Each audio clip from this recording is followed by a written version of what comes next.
welcome to a very special episode of AI Dungeon 2. Actually, I lied, it is not special at all, this is going to be basically just like the others. There is a slight change in the layout though, because I am hoping to get something out of it. I want to know what the monster under your bed does. By which I mean, we didn't have a monster under the bed in our house, or in the closet, or so on and so forth. So it never really came up. And I was, aware of the idea of a monster under the bed, and of course, kids be kids, they be scared. I just always assumed that they ate the kid. They chewed him up and swallowed him and did all that good stuff. I was talking to a friend the other day, today, and he said that his monster under the bed ate souls. And this is really weird.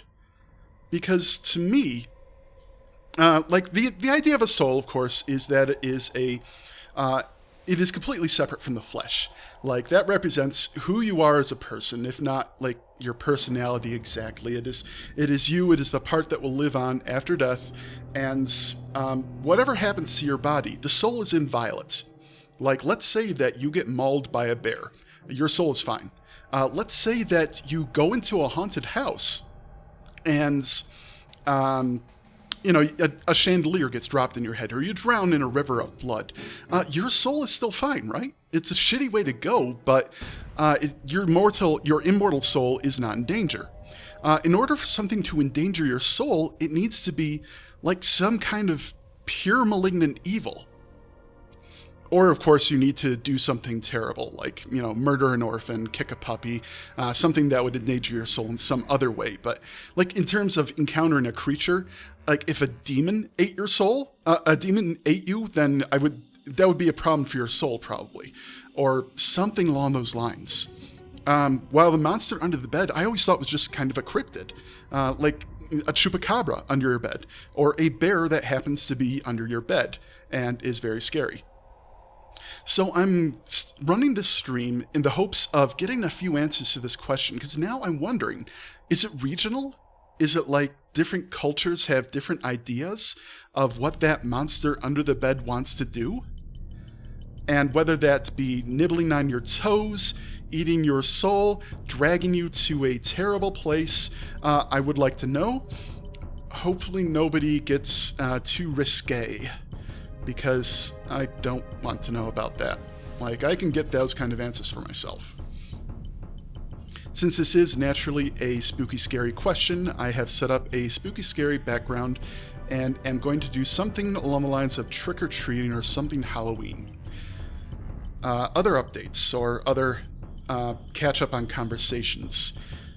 You may hear a dog bark. I actually kind of went down the hallway to get a sense for it.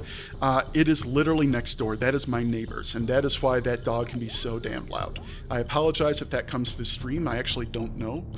I'm going to try to put up with it for a few weeks. I don't want to be that guy, I don't want to file a noise complaint when it's not the dog's fault.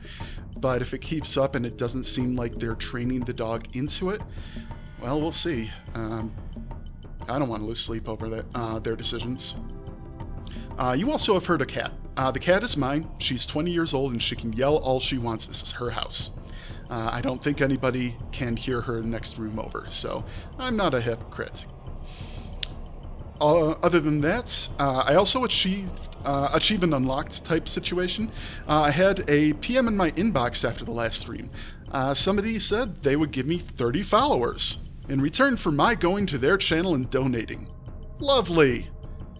I don't know if follower counts are published for people who aren't running the streams, but I don't have an extra 30 followers. So, no thank you, dude. You're blocked. I didn't report him, though, because hustle is going to hustle. I don't even know. What's the point? But when bots come to the stream, those guys I will report, because that is disruptive to you guys that I do not want. So, without further ado, I believe that is everything. We can get started. I was planning on doing a custom prompt, but when I was looking through this, there's a Halloween section. And naturally, Halloween's coming up. So, there's at least one of these I don't recognize. I don't think Halloween Night was there before, at least not for solo play. So I'm going to click this and find out what happens. Alright, it's not asking for a name, so that's good. Like, the solo prompts are up and down over whether they want a name. Huh. Okay, it's a basic zombie prompt. Not gonna lie, not feeling it. Let's back it up. I want to start with a normal Halloween night. It's Halloween. You're ready for trick-or-treating. You've gotten all dressed up in your snazzy... What is my costume? It is a owl suit. In my snazzy owl costume.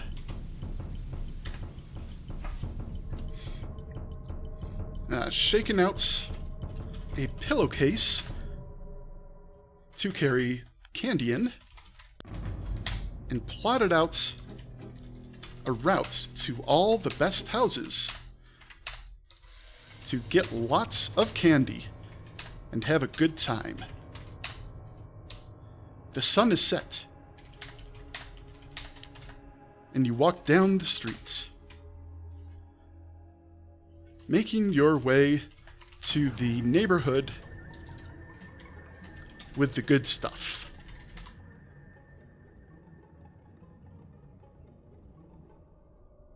You pass by several houses that look like they might be worth checking out, but then you see one that catches your eye. Looks pretty nice. It even has a big front porch and windows looking into the woods beyond. You head up to the house and ring the doorbell, singing out, "Trick or treat!" As you do. You hear some noise inside, so you open the door. Inside is a girl who looks about your age, though she has long brown hair and wears glasses. She smiles at you and waves you in. "Hi there," she says as soon as she sees you. I'm just here to trick or treat. You probably shouldn't go in, even if she's your age.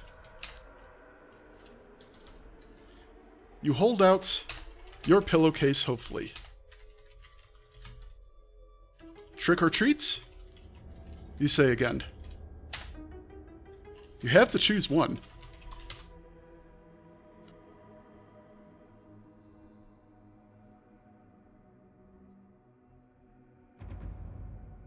You're hungry. It's been a week since you've eaten anything. She gives you a sympathetic smile and holds up a small box of Cracker Jacks. You eagerly grab it and gulp down the handful of peanuts inside. Okay, well, we've got some new intel there. There's a good reason that I plotted out to the good neighborhoods. Apparently I live across the tracks. Thanks, you say, and turn to go. Wait.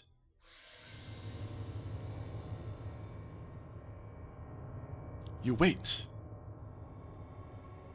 The girl smiles at you. "What's your name?" "Jim." "I just can't let you go out like that, Jim." She pulls out scissors and deftly begins to cut your hair as you compulsively try to get the pillowcase over your head. "Sup, Nug?" Yep, open question for chat today. What does the monster under your bed want? What's its goal? If you're expecting a bot result for uptime, I can just tell you I've been live for 9 minutes and 12 seconds. I do not have a bot, nor do I have a moderator. This is amateur hour. If Twitch does something for when you say uptime, then I didn't know that. Cool. You did not expect to receive a haircut. You did get a treat, and maybe this is a trick, but you stammer. But despite your stammering, she continues to cut your hair. The results are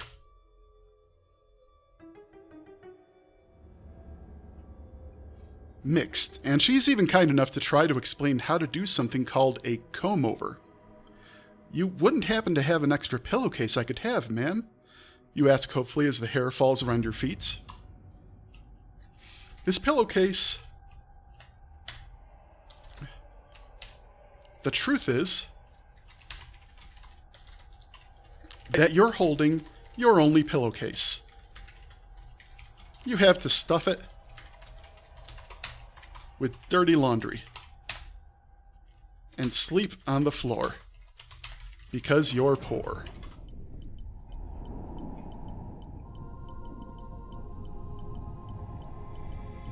The week drags on.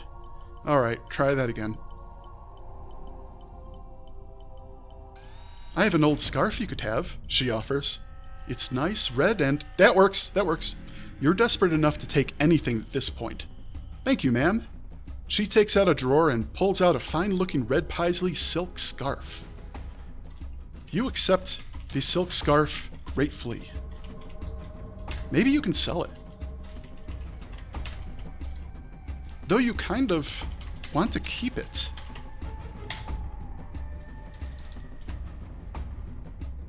You clear your throat and check to see if she has anything else to give you or if she's done with you.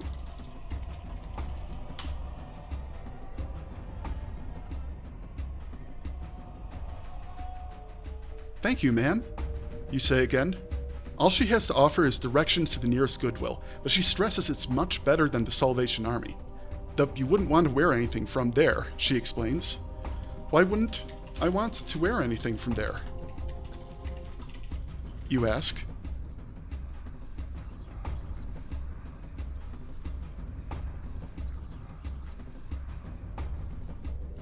You think her advice on the scarf is pretty good. They accept drugs as payments. Okay. And folks donated a lot of used and sometimes dirty stuff there. Yeah, that's kind of the point.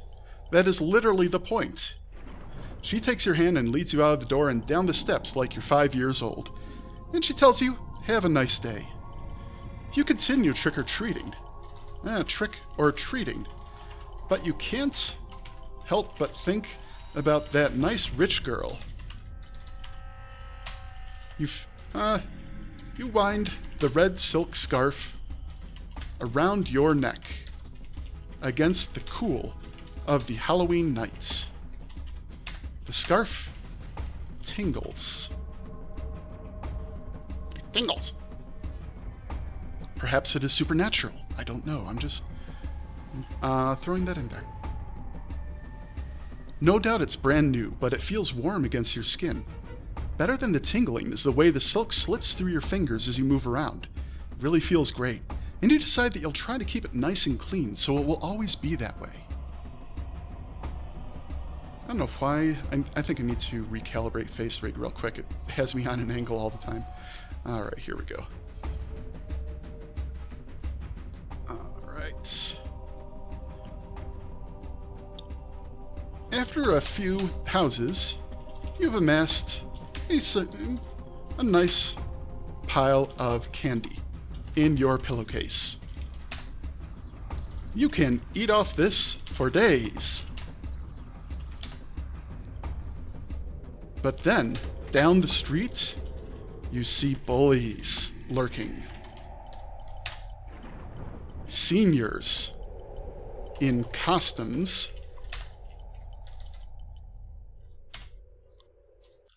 pushing around little kids like you.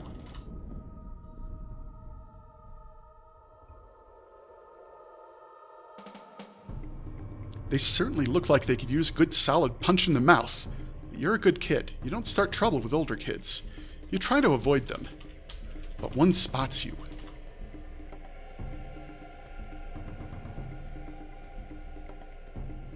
I was going for high schoolers, but I mean, we can interpret that either way. Oh, no, they just jump right into it. His friends make your life hell for the next few minutes as you try to get away from them, and you keep out of their reach. They push you around in a circle, one of them holding you under his fist. You think of biting him, but what would be the point? He's several times your size.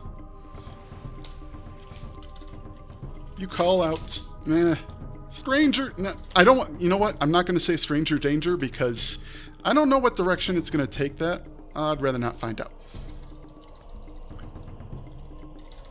They push you around and knock you to the ground and scatter your candy across the road. How rude. He starts pulling the scarf from around your neck. And you start to cry. Wah. Stop it! That's mine! You punch him right in the nose, and noticed it wasn't just your fists that he was after. Huh? Okay, let's retry that. That's weird. Shut up, kid. Dinner's come, and then we're gonna have some fun. The boy your whiz says and pulls you to your feet by one arm. He inspects the scarf and tosses it to another kid. Good find, he says and smirks. The older boys taunt you and drag you down the streets into an alley before ceremonially dumping you into a trash can.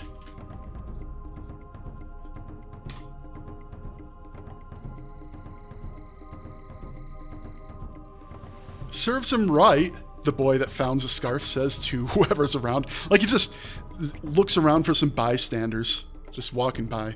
Then the group moves on. You cry to yourself weakly after hauling yourself out of the trash can. Your costume is a mess.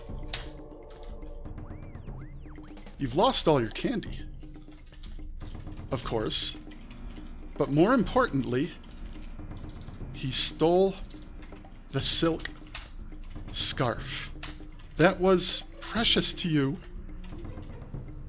even if you just received it today. That hurts. Eventually, you pick yourself up and start trudging home.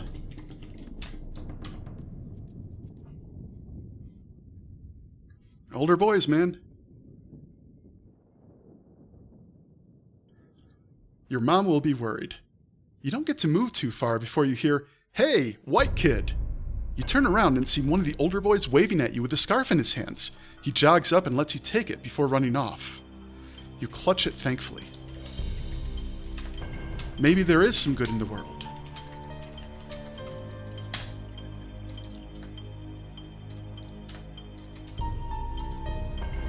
You gingerly head home, not wanting it to get any dirtier than it already is. Back at home,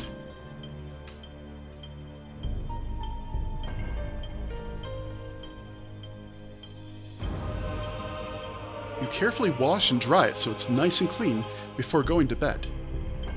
You wake in the morning and remember what happened last night. You get up and get dressed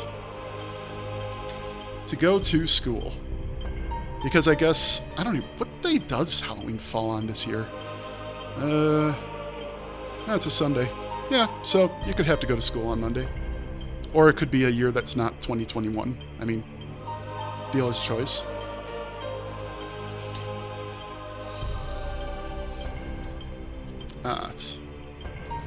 On the way, you hear some strange rumors about some seniors going missing.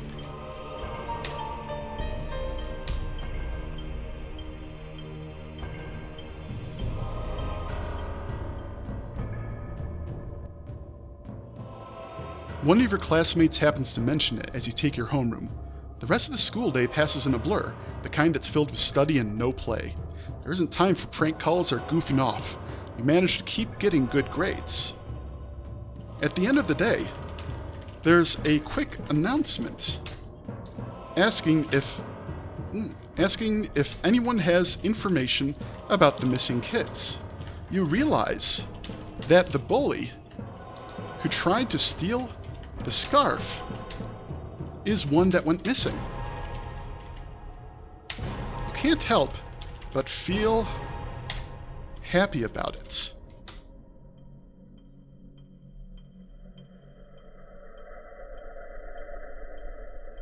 You don't really know why. You just are.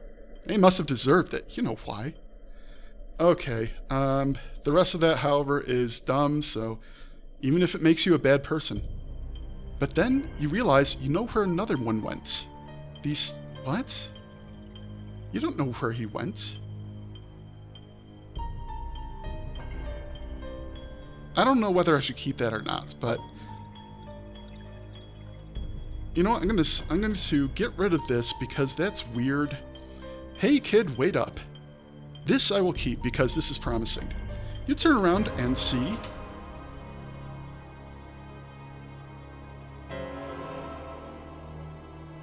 the large boy from yesterday. Uh-oh, running towards you.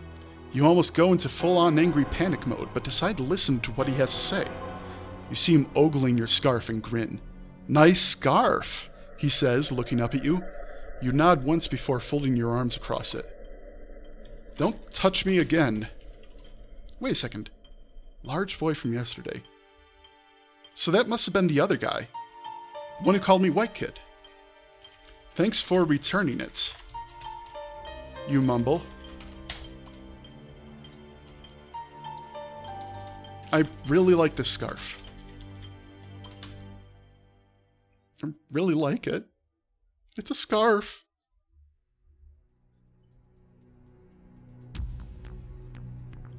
You're welcome, he says, gesturing to the spot next to you. Mind if I sit down? You shrug, and he sits alongside you. He smells like beer, and you keep your distance. What's your name? Jim, you tell him. What's yours?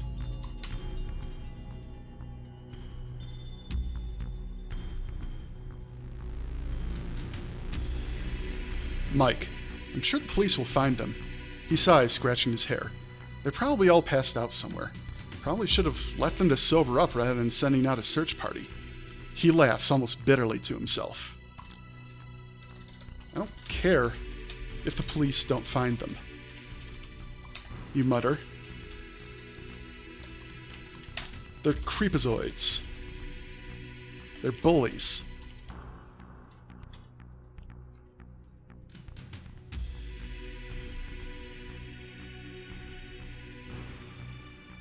Mike stares at you for a moment before replying. They are. I can tell you're not a bad kid. Bullies shouldn't pick on people like you. You fiddle with your scarf nervously.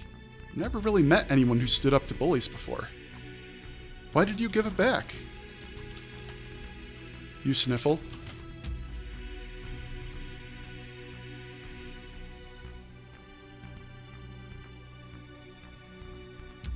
I mean, you could sell it or something. I have money, which I don't, but I'm just going to ignore that. He lets out a barking laugh.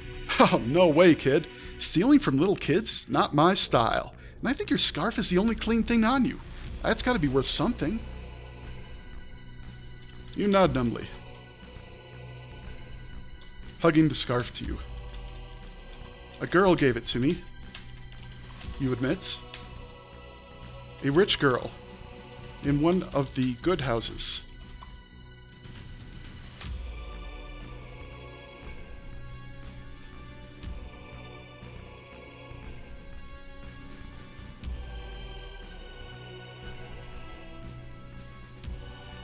He raises an eyebrow. Now, why would a rich girl be giving you a scarf? You don't need to lie. I don't know. You mumble. And she cut my hair. That was kind of weird, come to think of it.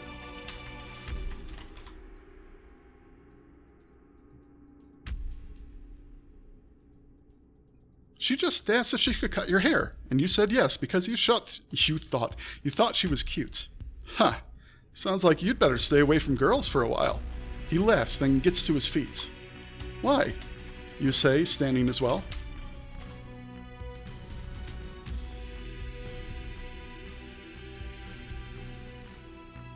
Most boys start getting crushes on girls at your age. I had a fetching lady's hat once. That was probably worse than the scarf, come to think of it. A bunch of girls kicked me in the face. He shudders. You wince at the idea. I hope a bunch of girls don't kick me in the face.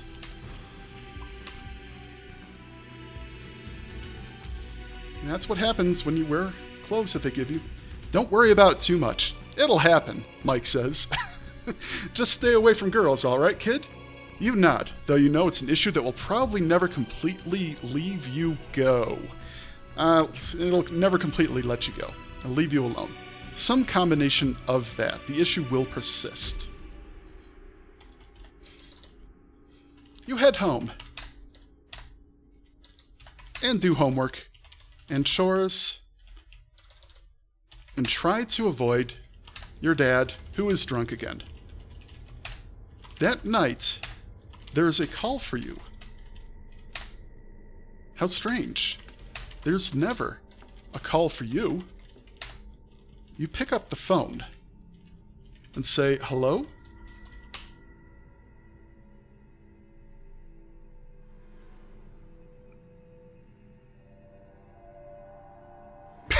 Okay, let's retry that.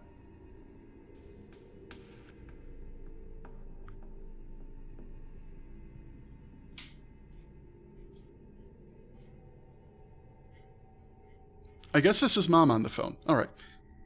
I know you're not supposed to talk to strangers, your mom scolds. I didn't say a word, you reply. Your uncle says you hung up on him. What did I tell you about that boy? What do you want, you ask.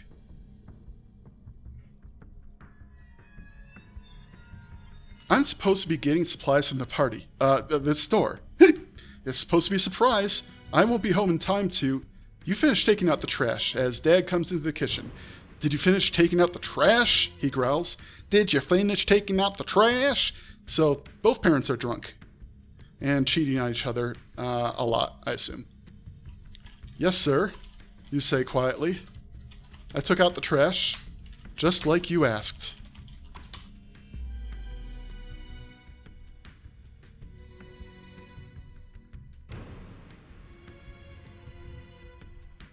Uh-huh, you bet I have. Bring me the bottle. I got a thirst. Don't you go wasting it, boy. You pick up the half-empty handle of vodka that's sitting next to him and bring it into the kitchen. You sigh and open it, pouring the contents down the sink. What happens next isn't pretty. Your dad has a cruel hand when he wants to, and he hates it when you throw out alcohol. You show up for school the next day with bruises aplenty. Why would I pour the contents down the sink? Like, clearly the kid is trying to do the right thing for his parents and definitely not what they want him to do. He's not doing the right thing to avoid a whooping. All it took were a few slaps that were hard enough to leave visible marks, along with your usual Monday morning classes. This ordeal was obviously something that would go on for weeks, maybe even months, depending on how far he was willing to go and how far he thought you would go to avoid it. You dodge questions from teachers, although they're used to it by now. And it's not like you're the only kid with problems. But Mike doesn't leave it alone. He's shocked to hear about it.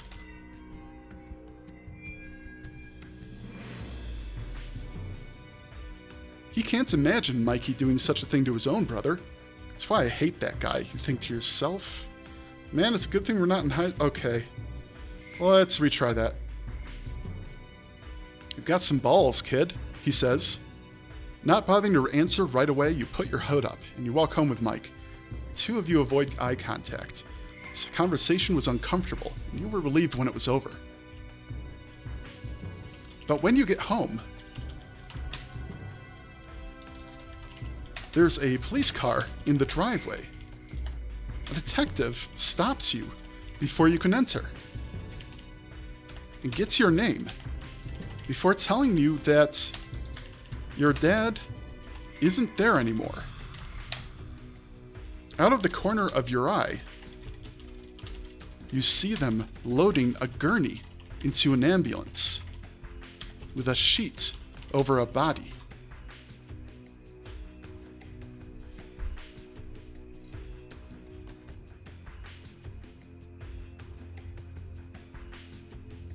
Let's retry that. No one tells you or asks you anything else. You're basically treated like a criminal because of your family situation. Mike asks what kind of a reaction Mike gets treated like a criminal or gets put in danger, which leads him to get hauled away. AI Dungeon's having some trouble with phrasing today. I don't know what's up with that. But basically, Mike's a bit of a loudmouth, and he shoots his mouth off at the cops, and they say, "Shut the fuck up, kid," and haul him away so he shuts up. You try to get a hold of your mother, but you're not sure whose house she's at. That's not unusual. But the house is very empty, with no one else but you. You do your best to clean up and try not to think about what might have happened here. That night, let's do a little bit of a line break here. That night, you have a hard time falling asleep. You keep thinking. You keep feeling like something is there with you, in the room, under the bed.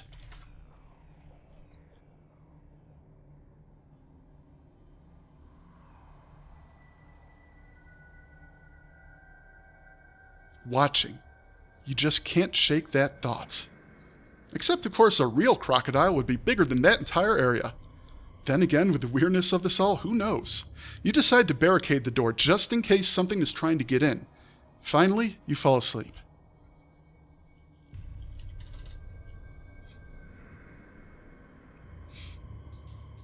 The next day, the school...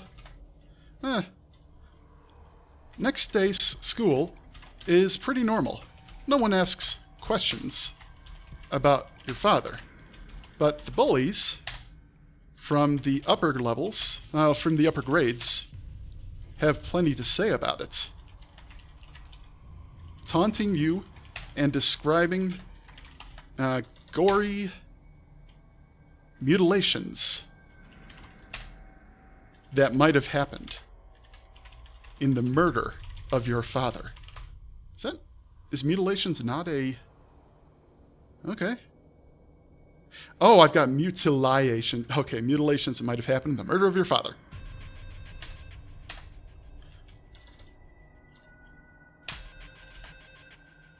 You put up with it with your head down and try to hide.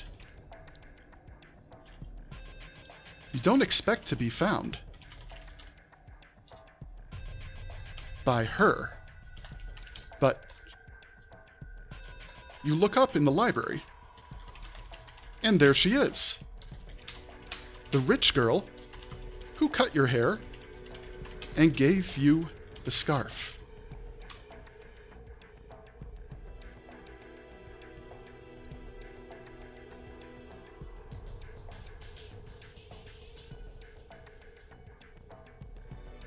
"What are you doing here?" you ask. "Same thing you are, I imagine," she says, smiling. But it's not the perky smile you've come to love. It's colder and full of spite. To your surprise, she pulls out a library card. Why would that be a surprise? I'm actually going to get rid of that line because I don't even know how to react to that. Oh no, a library card in a library. How shocking. You blink, shivering and fighting the urge to clutch the scarf. Are you okay?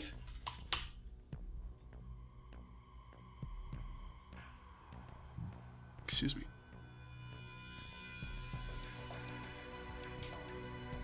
She stands up from the table, her eyes narrowing.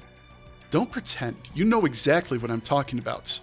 You take a step back as she approaches, glancing between the exit and her. She raises her hand to strike you. It's happening! The girls have come to kick you in the face! You cringe back. But when you feel her hand, it's gentle. She's petting you. Reassuringly. She's petting your hair reassuringly and giving you a gentle hug. I'm so sorry to hear about your father, she says. Let's turn this around a bit.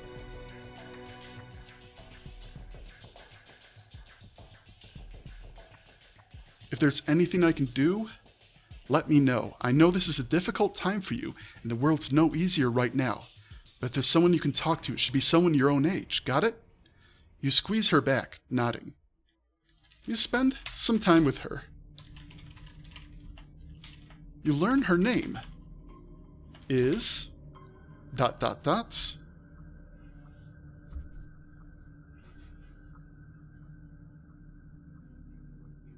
Is or Lisa. Okay.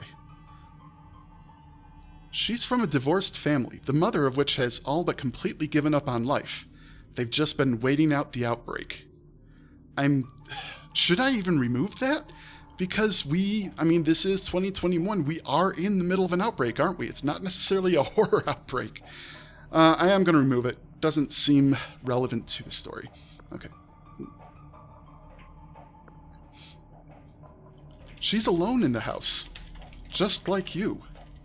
You give her your phone number, although you give her the phone number, although it's just a landline, and won't accept text or emojis, or even, Jamster ringtones. And if you don't know what those are, that's okay. She gives you some words of advice, that you should try to find some friends in the area, which shouldn't be too difficult with your upbeat attitude. Wow, thanks! You thank her and wave goodbye. You head home cautiously. You're a little disappointed that she wasn't really from your garage band. The fuck? You head home cautiously. When you get home, you call Mike and tell him about what happened.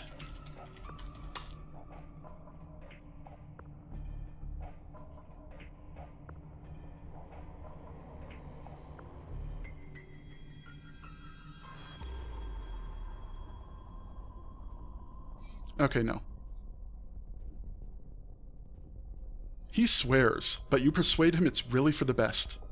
He tells you that he's going to take a look through the files and find out who could have murdered your dad ASAP. You thank him and get off the phone.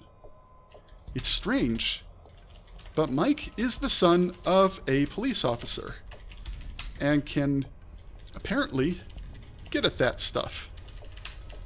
Or something. Didn't ask too many questions. It just sounded like he knew what he was doing. That night, you can feel something is in the room with you again.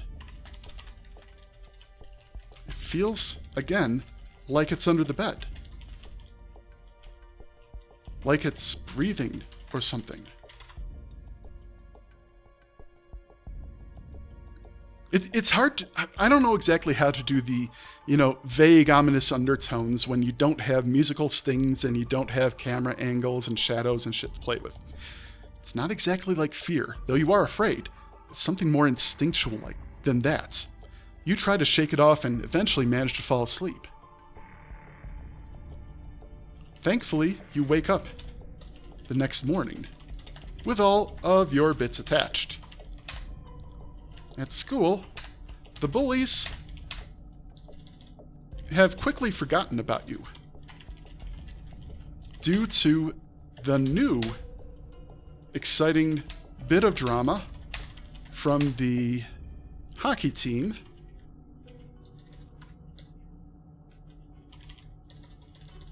It turns out some of the cheerleaders have been doing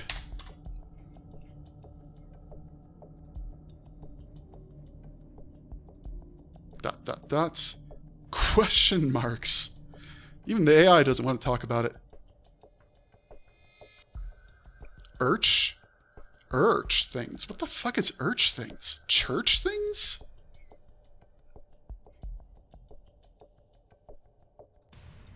I'm going to make it church things. Church things with them in a cabin, and prayers are exchanged for services rendered. There might even be illicit hand-holding and promise rings. It's like an entirely different world. You keep your head down and mouth shut throughout, same as every day of your life anyway. When you get home, Mike calls you immediately. What did you find out, you ask?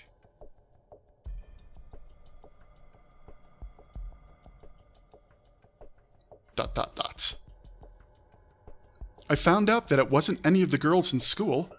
Good to know. Beats wasting your time interrogating people. I'm not done yet, he says. He wasn't murdered by a weapon. It was more like he was savaged by a wild animal. But there were no signs that an animal had broken in.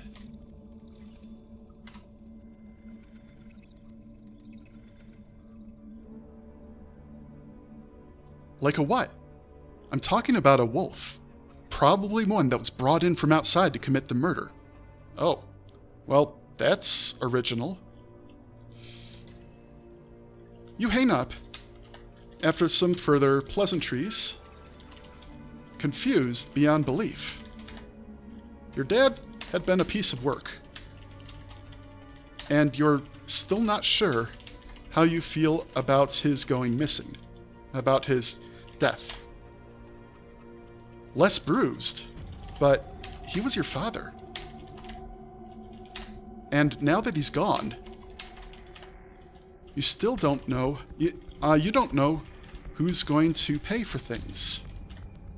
Thankfully, your mother arrives home that night.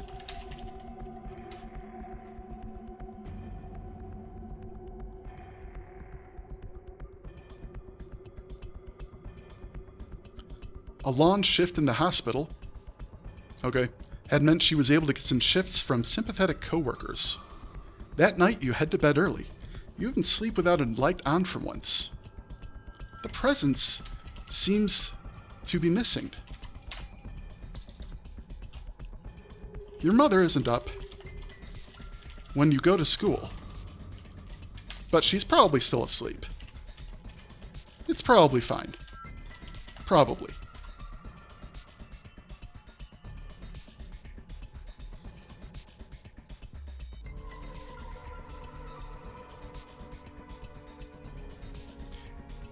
The day goes by as normal until you get to lunch. Are you okay? That weird girl asks. Yeah, why? Because you've been staring at me for the past 5 minutes. You realize that you've been staring at her for the past 5 minutes. You're sitting at my table. You point out. That's strange. Everyone's staring at you. You're not supposed to sit with, kids like me. Poor kids.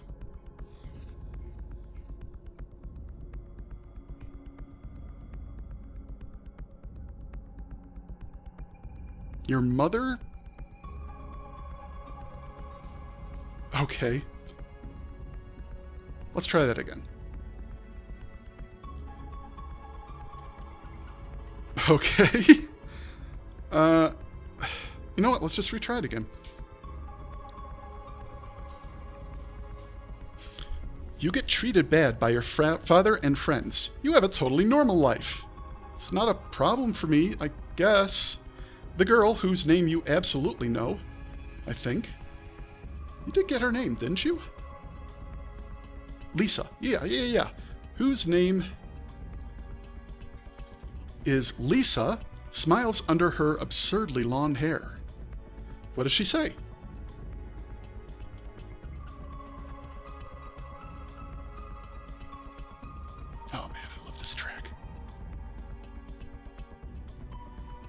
get the fuck over. Well, let's do this. It's weird. Mind if I sit with you guys for a while? You shrug and you nod, figuring it's not entirely unreasonable for you. Mike shifts over so she can sit next to him. No need to fear me, she says to him, smiling. Her smile turns to a cold look the moment he glances away.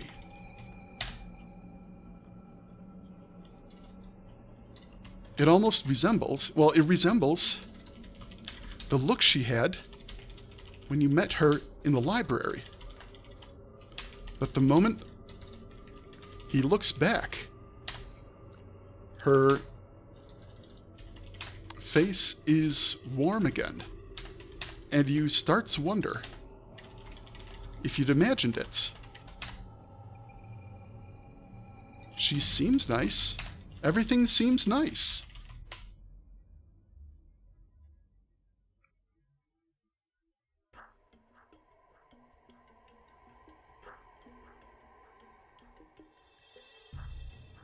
You're finishing up your lunch when a shadow looms over your table. What's a nice girl like you doing with them? Go away, Ian, you mutter. He's been bullying you since forever. And him and the other guys are starting to get impatient. I'll leave, you say. I was just leaving. I'm just leaving. Don't hurt me, please. Not you, he says, grabbing Lisa by the hand. You, come with me. Lisa looks at him, surprised. I think I'm fine right here, she says, trying to twist her arm free. Mike surges up and pushes Ian on the shoulder. Hey, knock that off. Then Ian's buddies grab Mike and drag him back. Things are starting to get rowdy.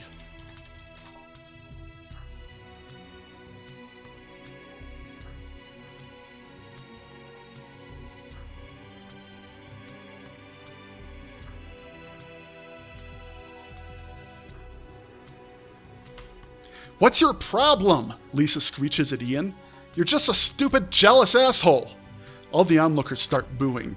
You glance around for Mr. Flanagan. He's nowhere to be seen, and everyone starts cheering or booing based on their loyalties. You want to stand up for your friends, for Mike, for Lisa, but you can't. You just can't. You clutch the scarf desperately and pray for a way out. Clearly he's an anime protagonist and has no balls whatsoever.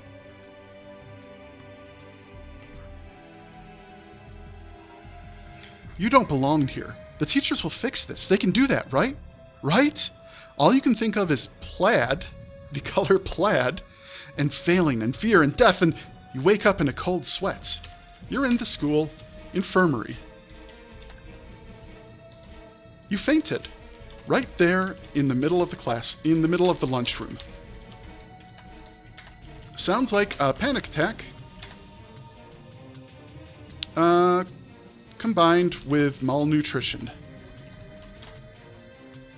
The nurse says, and tells you to eat more and eat healthier. Like you can do that. She lets you go home.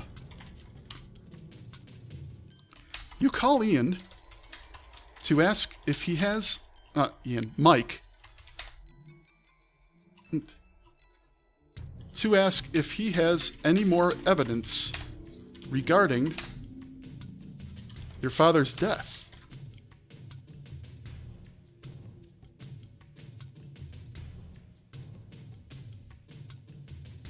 He says there are still rumors going around and asks if you're okay. Yeah? You pause. You didn't say anything about my fainting, did you? There's a pause on the other end of the line. Mike? Yeah? How do I become a tough guy like you? You ask.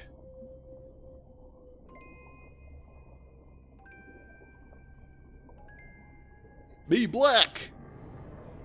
Then you can use the end card. He pauses for another moment. I don't know.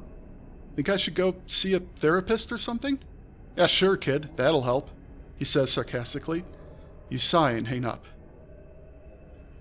You putter around, but unusually, your mother isn't up yet.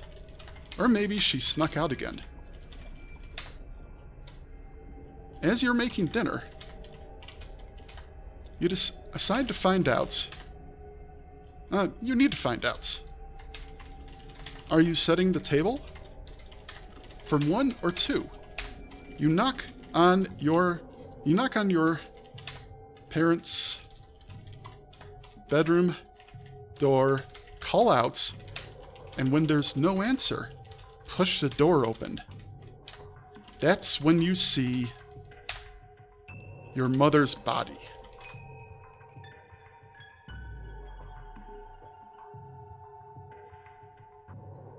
She hangs from a noose tied to the ceiling. She's still warm. She can't have done it more than a few minutes ago. You don't know what to do, so you just stand there. The knots are familiar. Seems like she used the same ones from your trip to the woods. You find yourself on your butt, numb and unable to move. Finally, you call the cops. They come and take the body away and ask questions. But they don't really pursue it any further. You're clearly too small to have been involved in any way. And now you're an orphan. Just like that. Your parents are dead, and you're on your own.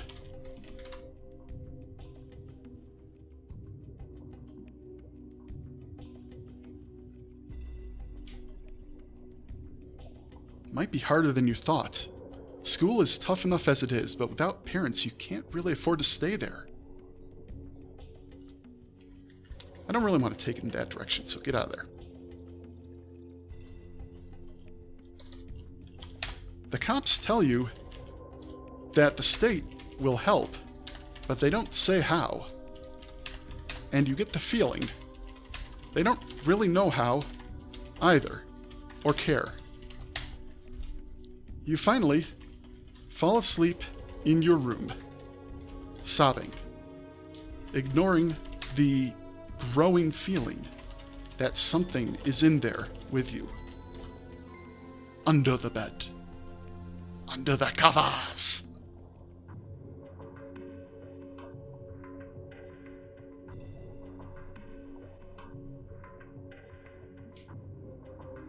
You wake up in the night from a nightmare. You're crying and laughing at the same time.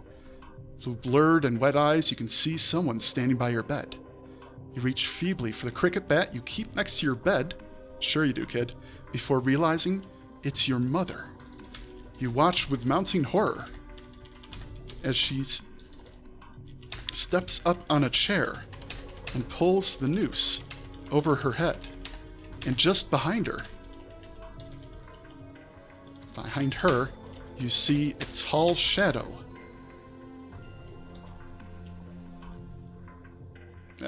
Indistinct and savage, reaching to push her off. That's when you wake up in a cold sweat. Just another nightmare. The next morning, you go to school, not because you want to, but because you don't know what else to do. At some point, we're going to reach 5 days and it's going to be the weekend, and I have not been counting, so. Crying again, you walk home. Okay. You spend your life there. Okay. Okay, retry that. Okay. Just say school or go on the run. You can't make yourself step onto the school grounds. And you end up walking away.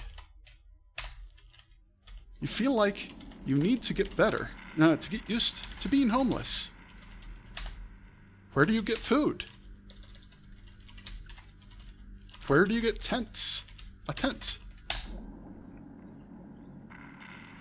You head to the Salvation Army and ask if they have a homeless starter pack.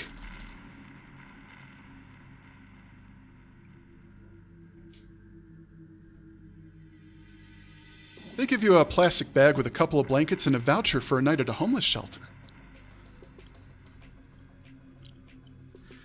You think about staying the night. They have rules against children staying more than 3 nights in a row. You've also heard they're unkind to the point of cruelty. You find yourself on a park bench. That evening, you finally return home. You call Mike and tell him you're fine. You just weren't at school. Mike seems cagey today, like he's found something out, but doesn't want to say what it is.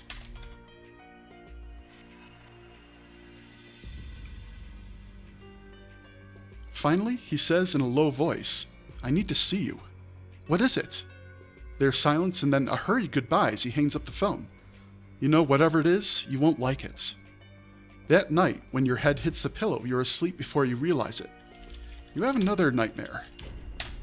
They're coming close together these days. And they're about dogs or wolves hunting you.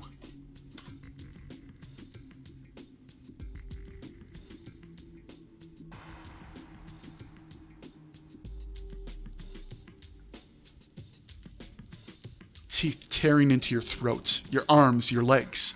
You run and you try to get away, and you sense something else in the field with you. A shadow amidst the long grass and prickly bushes. It's a figure, tall like a man, but gangly like a scarecrow.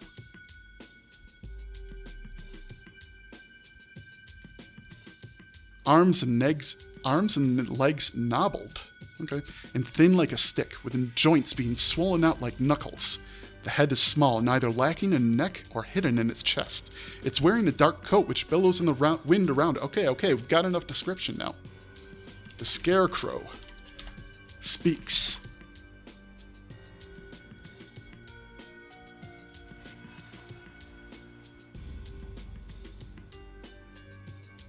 Its voice is dry and cracked sounding, like someone tried to glue together fragments of broken records to make it talk.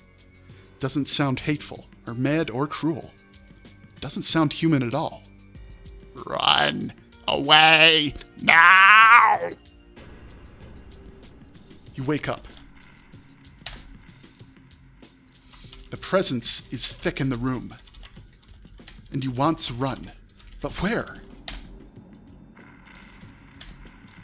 After a shivery moment, you bolt out of bed and scramble down the hall. And behind you, you hear a terrible sound of furniture being shoved aside.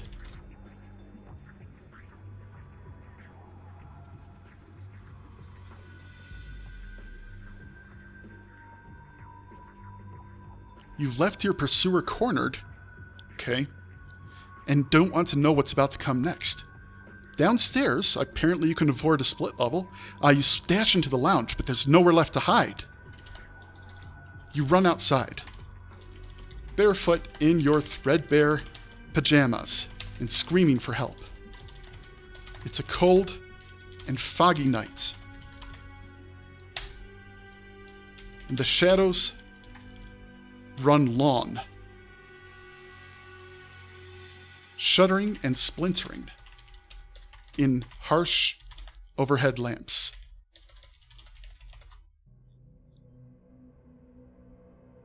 Sup, trickster? Yeah, I've got an open question for you. What does your monster under the bed want with you? Or with whatever it can catch? You try not to... wait. The sidewalk is cracked and chipped. You run up to the nearest house and start pounding on the door. You try not to make eye contact with the bushes, which is usually not difficult, but a shiver still goes through you. The door is opened by a confused-looking man. Kids, what are you... catch? You push past the man and bolt through the house, fumbling to find your way out the back.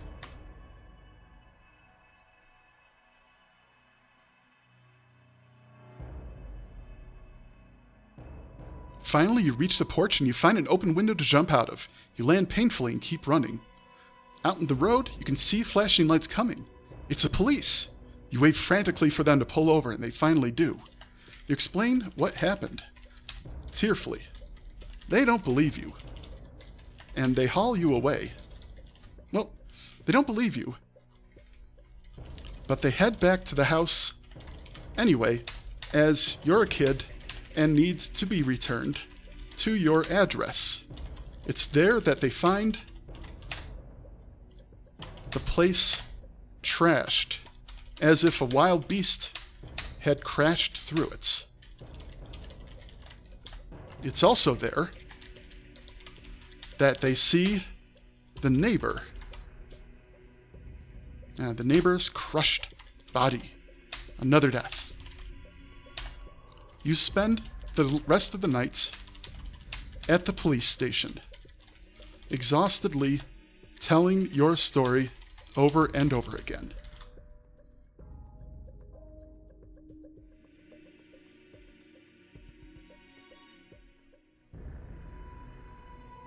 Finally, they let you go home in the morning to retrieve your things. You chat idly with the policeman while he throws some clothes and essentials into a bag. Then, as you head out the door, you see him framed in the doorway, the Scarecrow. You blink and realize that's not a scarecrow. That's a hobo. You've seen him around, panhandling for change and looking like a meth addict. Scrawny Joe, they call him.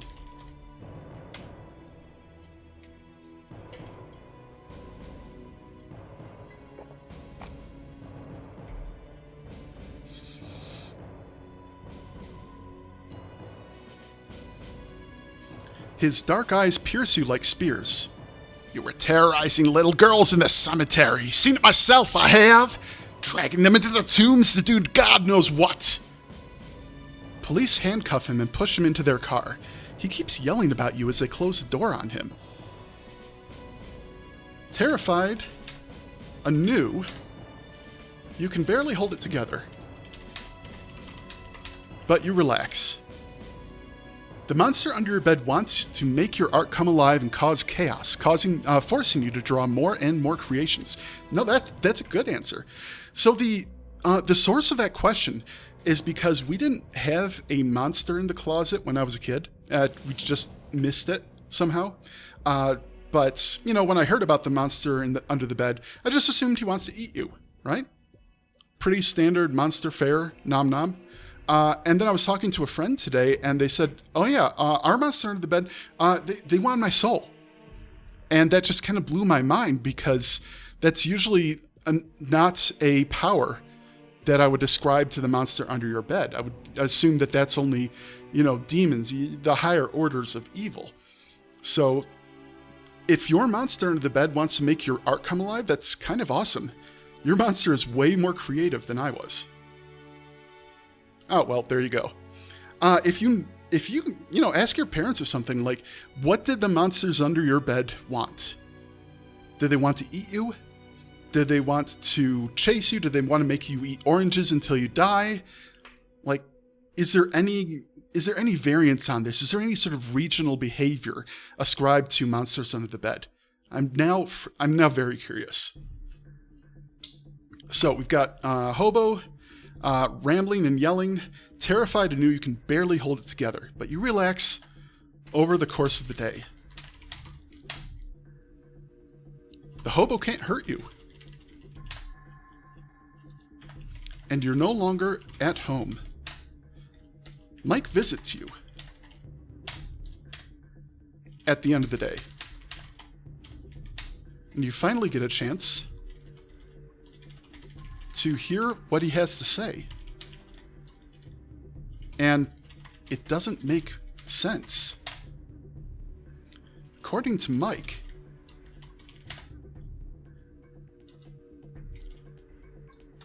you know what? Let's see what it has to say.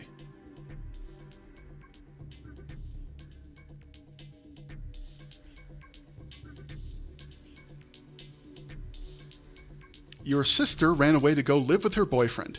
You don't have a sister. You were too upset to even ask him about what had happened earlier in the day. But you're here now and everything's fine, right? You tell your mom that you want to sleep over at Mike's house tonight. You know what? No, I'll leave that. Then you remember that your mom's mom is dead. No one can stop you from sleeping over at Mike's house.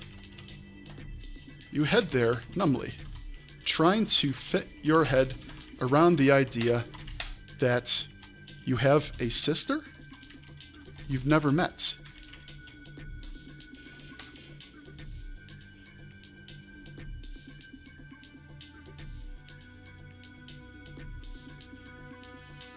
You've got a whole family out there that you have never even known about. My sister's name is Jenny, you think to yourself as you pull into the driveway. Mike's house is cozy and loud. You play some video games you've never had your hands on and kind of have a good time, despite yourself. That night, you crash on the couch.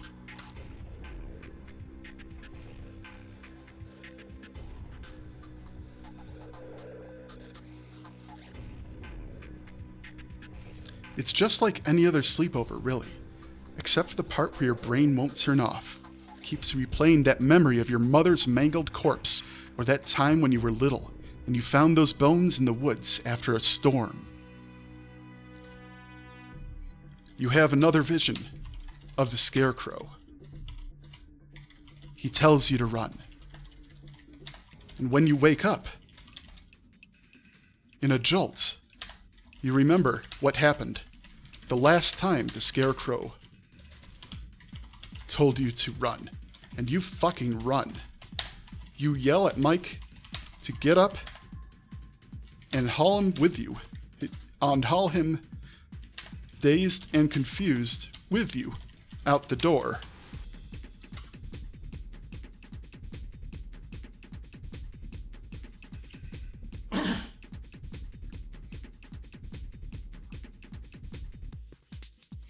Your mother sees you and smiles. No. Halfway. Oh, wait. You don't look back. If there's treasure in the attic, you can come back for it later. Yeah, okay. Retry that. The two of you pile into Mike's car. It's still dark as both of you head down the street. At first, you start to relax when you think the danger has passed. But then you hear a noise. The wolf is behind you, chasing you down the street. Entirely too large and boiling over with hunger and rage.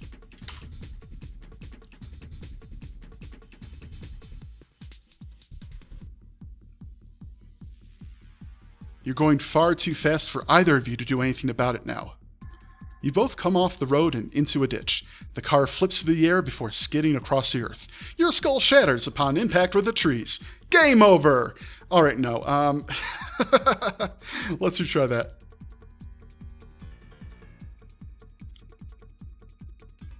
Yet still you hear it in your head. Still you hear him. You have the power, it says. You can send him back. And the two of you scream in unison as the car runs right into a giant fucking tree. Coughing and dazed, you fumble with your seatbelts. You fumble with your seatbelt and spill out onto the ground.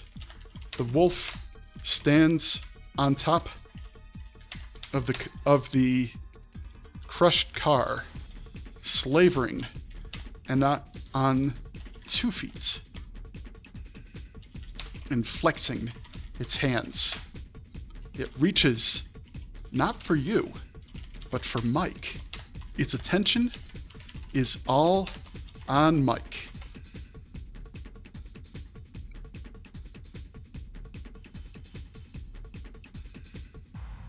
Mike, who is screaming, empty wallet in hand. I'll pay you not to eat me. You have the power, it says. The boy says he knows you. Whatever that means. No, please, Mike says. And then the boy's jaws close around his throat. A sudden crack echoes. And the wolf staggers back, falling off the car. The hobo is there. And coiling up a chain whip? The hobo lashes out again. And the wolf snarls, dodging this time with entirely too much speed for its size.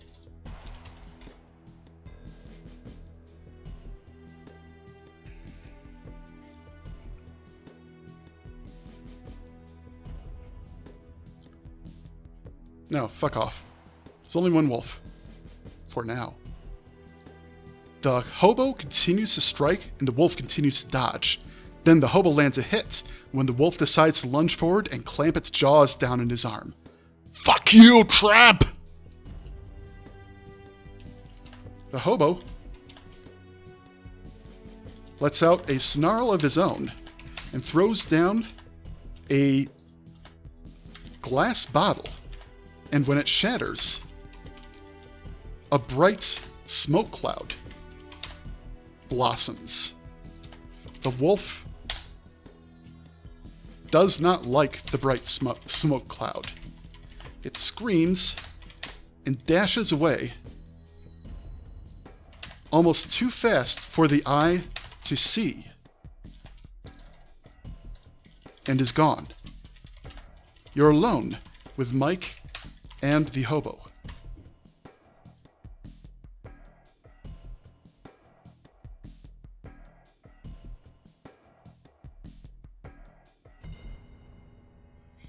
You slink away as the hobo grabs Mike by the back of the shirt, pulling him out of the wreckage.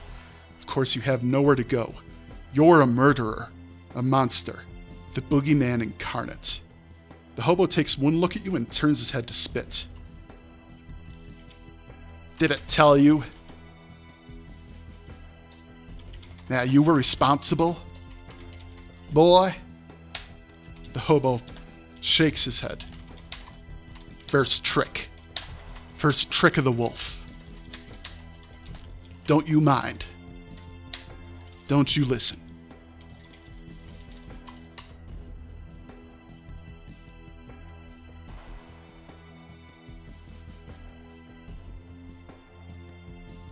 He looks at you, squinting. What kind of look is on your face, boy? You choke up and tell him all that happened over the past days. The hobo grumbles and thinks as you talk, but nods at the end. Gonna have to hide you for a spell. Get your strength up. Keep you safe. Keep you contained. No one else is safe. Until that wolf is put down.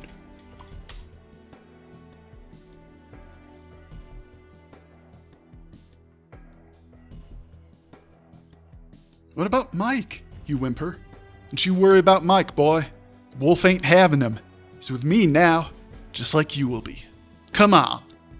You follow the hobo back to his junkyard home. You sit. You huddle down at the hobo fire and rest your weary bones, sore from the car crash and interrupted sleep. The hobo tells you he is he's just a hobo, but that all hobos hunt monsters, because monsters lurk where hobos roam. That's why he carries a metal whip and silver grenades and silver bombs. Silver fulminate bombs. Silver fulminate smoke bombs. I'll get there eventually. It's also why he knows about werewolves. And that, he says, was a werewolf. A werewolf that has been stalking you.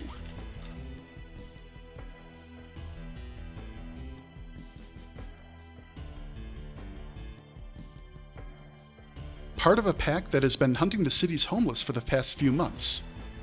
A shiver runs down your spine. You have a feeling that it's watching you still, hunting you still. It knows you can send it away, and that tortures you, because under that fear is a hunger still.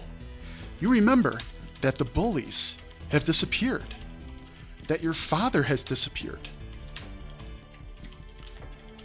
and you're not sorry about it.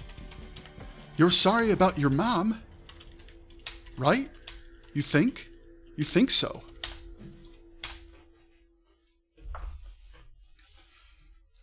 And you're sorry about your neighbor, who is just in the wrong place at the wrong time. But if you let the werewolf stay, who else could you get out of the way?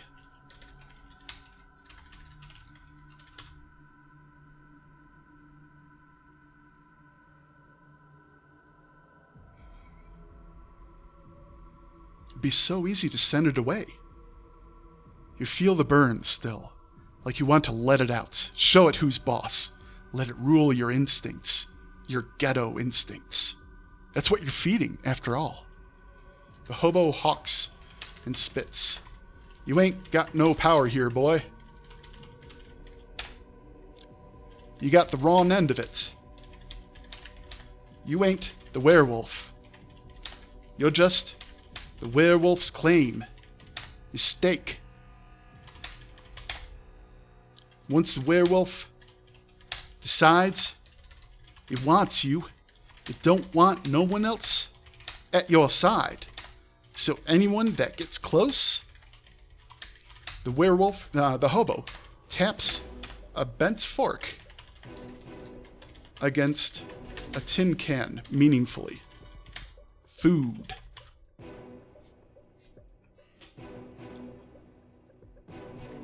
This one is working out well. It's like I have ideas about where it's going to go, but I try not to second guess AI Dungeon. Like if it gives me something that's off plan, I'm going to take that and I'm going to use it. Now fetch me wood, boy. I'm a hungered. You grab a dented can and start to head out to find scrap wood while the hobo takes his first bites of home-cooked food. Okay, so and Minecraft happens, I guess. Scrapyard Minecraft. The plan, and together, the hobo tells you the plan. You're not the bait. Mike is the bait. Mike is close to you, and that means the wolf is coming for him. The moment he's scented.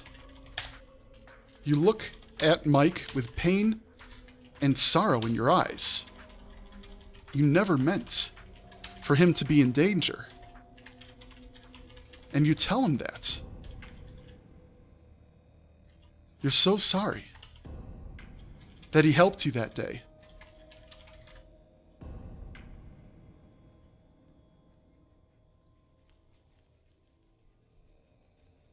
He hugs you. He says that he'll never leave your side. The hobo, whose wolf-proofed his home, takes both of you in, looks at the two of you, and shakes his head. Kids today, he mutters knowingly. You wait until the next evening to gather your strength and prepare for the ordeal. The hobo disappears into the shadows. He's left you with only a small silver dagger as a weapon, a silver table knife as a weapon. If you can get close enough, you can stab the werewolf, and it'll cut through the wolf's flesh like a hot knife through butter would be usually what I say. Like a... See what it offers as a metaphor.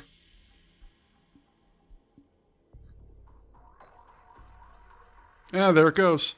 Like a knife through butter. You wait outside, sitting on the dirty curb. Mike watches you from inside with a mixture of fear and concern. The sun is setting when a silhouette appears at the edge of the woods. The werewolf has arrived. There, you whisper, and get to your feet.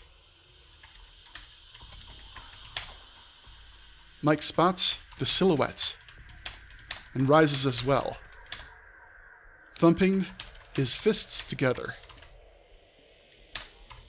He's got metal scraps from the scrapyard hammered into rudimentary armor and has every intention of fighting the thing head on. Come on, Mike yells. Show me your moves.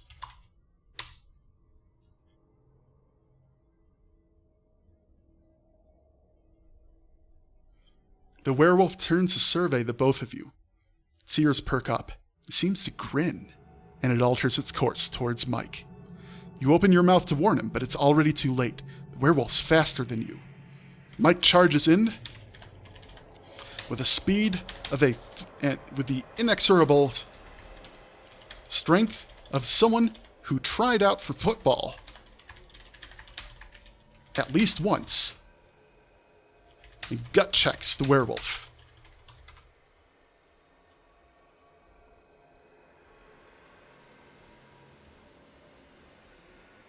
They roll, his armor clattering on the floor as they do, and the werewolf pins him down. There's a sickening crunch as Mike's chest caves in, and blood leaks out of his mouth. The werewolf's claws, sharper than broken glass, rub together, and it brings him up to his throat. You cry out and try to run up with your pitiful silver table knife, but you're far too slow. Luckily, the hobo is not. The hobo fires. The hobo rises up from the top of a car tower with a hunting bow and fires a silver-tipped broadhead arrow at the wolf from behind.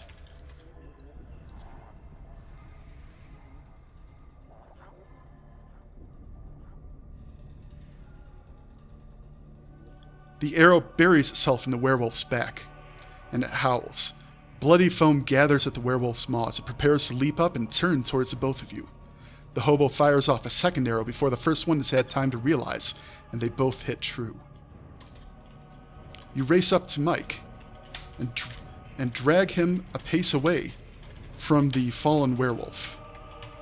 The werewolf is still alive, but its breathing is labored, and the shadows, pulsating at its edges, are frail and faded.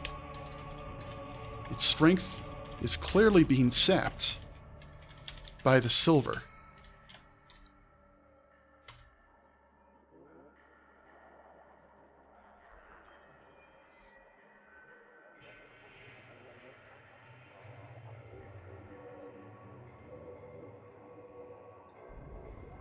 Not going to take that. Well, this sucks, Mike says. I only just got turned. You grab him by the hand, ready to haul him to the nearest hospital. You certainly didn't spare no expense. Nobody has any money in this situation.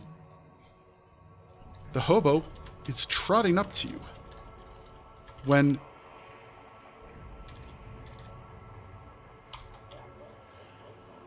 he skids to a halt, eyes widening and chin clenching.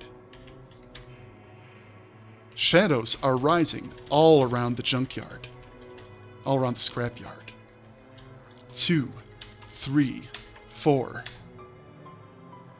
4 more werewolves.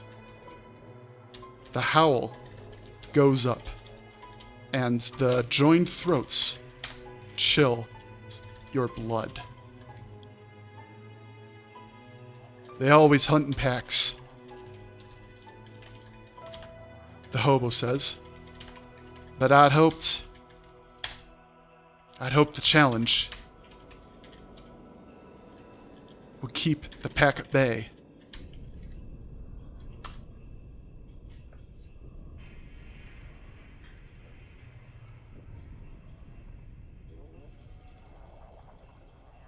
The shadows are at the edge of the building, solidifying to reveal 4 more werewolves like you'd ever seen. One is larger than the other 3, at least 300 pounds, and covered with a thick layer of hair that would make it as bald as a man. What?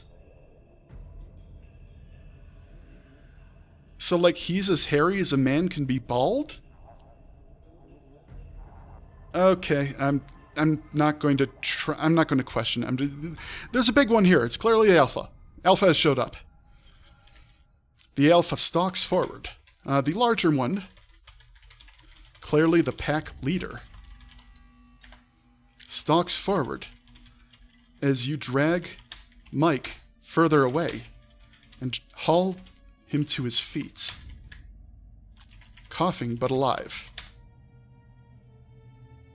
It's the Alpha wolf stoops over the fallen wolf and jerks out the arrows, panting as the wounds heal and shadows draw back in. The fallen wolf revives and sits up, licking its chops. And then it speaks. She speaks with Lisa's voice.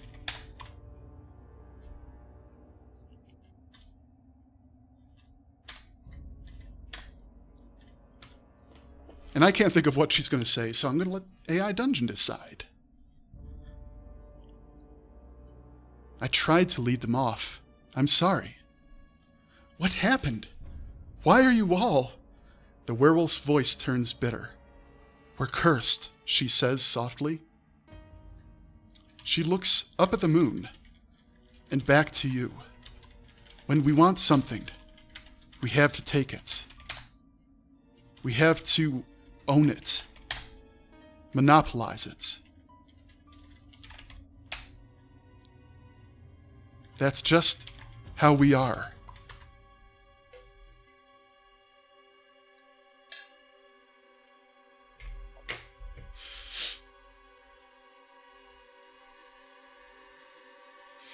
You stare into her golden eyes and see her confusion at what she's saying. You don't know of werewolves or their ways, but the look in her eyes is very human. When did you ever think you'd see a look like that coming from a snarling wolf? There are more of us. I saw you that night, and I wanted you to be safe like I am, to be strong like I am. Don't you see, Jim? I love you. The Alpha gives Lisa a sour look, and she gives him a cringing look back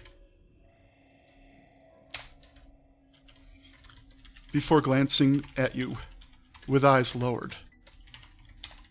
That's why I marked you.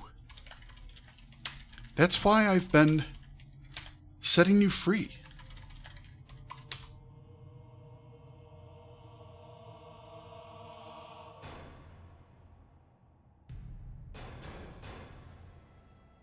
No, that's not how this works.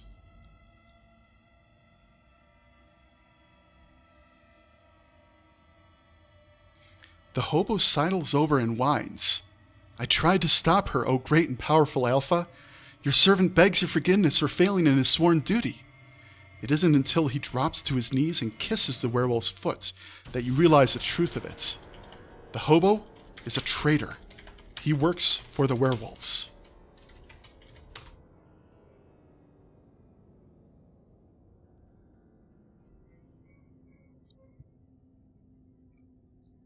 Let me join you, the hobo begs.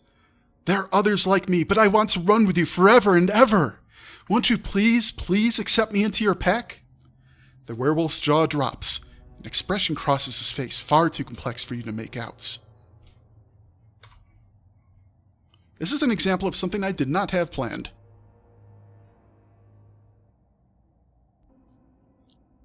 He stares at the hobo with disgust, then glances at you. There's something like hope in his face before it twists into a scowl. You drove a wedge between my mate and me, and made her yearn for a man not of our kind. For that alone, I should tear out your throats. His mate? You thought the Alpha was her father. But you see that he speaks the truth. Lisa isn't just a werewolf. She's the pack leader's, I don't want to say bitch, but it would be very appropriate right now, main squeeze. You're in way more trouble than you thought. And you thought you were in a lot of trouble. I told you about girls, man. Mike mutters. Every time. Every time.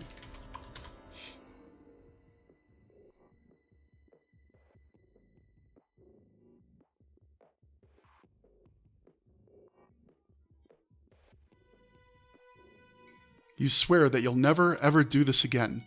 But then the pack leader, no, the alpha wolf, looks at you with those sad eyes, and you look at her, and you change your mind. You'll make a powerful ally. She smiles at you weakly. You sure about this? Mike says uncertainly. But it's an arresting idea. You could be strong. You could be a tough guy. You could finally grasp life by the throat and drink your fill. All it would take is giving up some things you didn't really care about to begin with. But then it hits you. You'd have to give up Mike. Mike isn't being offered this opportunity. One of them, or all of them, would devour him in a heartbeat to get him out of the picture, to free you.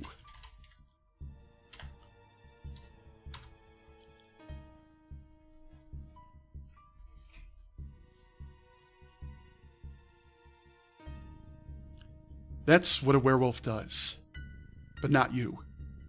You get into the cruiser and slam the door. You honk the horn. And again, and again, and again. Lisa leaps onto the hood. What are you doing? And that's a really good question, because what do I think this is going to do?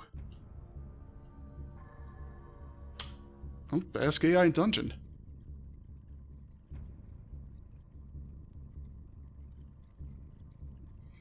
Dun dun dun. She cries desperately. The alpha wolf throws himself at the windshield with a snarl. You said you loved me, Lisa sobs, clawing at the glass. I do love you, you cry. What would a girl like her see in a guy like you? You disengage the parking brake and the car starts to roll down the hill. But the alpha male digs in its claws and easily drags it to a halt.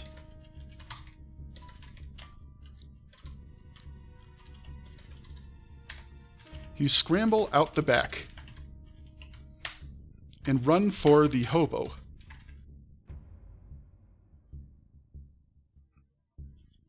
Clutching at his hip to drag out one of his silver bottles. Sup, Lawful?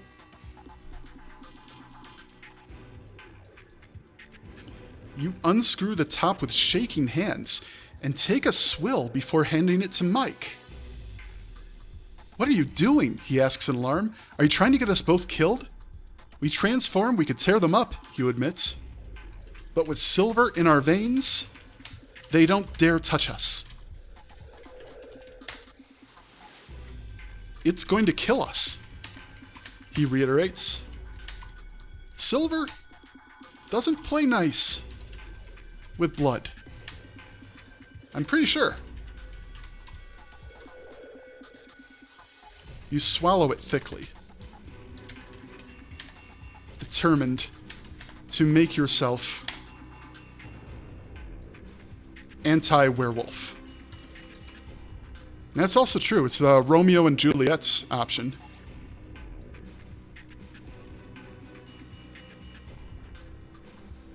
Do you have a better idea? He looks at the bottle, then at you, then back at the bottle. With a shrug, he pulls it to his lips and gulps down handful after handful of burning liquid. Whoa, he says, handing it back to you after he's done. You feel all sorts of icky. Not to mention still sore from everything else that's happened. But you can tell the werewolves are feeling it. They back out as you exit the car, bringing Mike up to his feet. And the hobo didn't do anything, which I didn't know what was going to happen with that. I guess the hobo is dead. The alpha followed through and actually did tear out his throat. That happened, while my back was turned at some points. They're dazed, starving, and thirsty. The two of you stand ready. They probably outnumber you, but Mike isn't weak anymore. And now, neither are you. You stagger for the exit. To the scrapyard.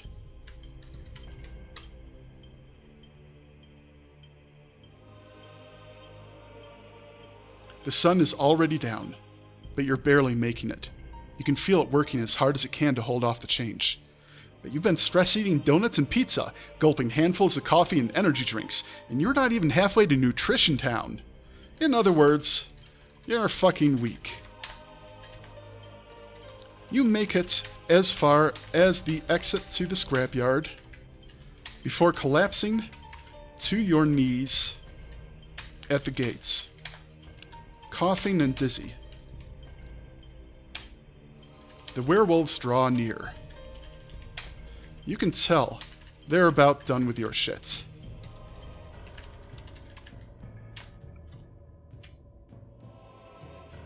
It was worth a try, you wheeze.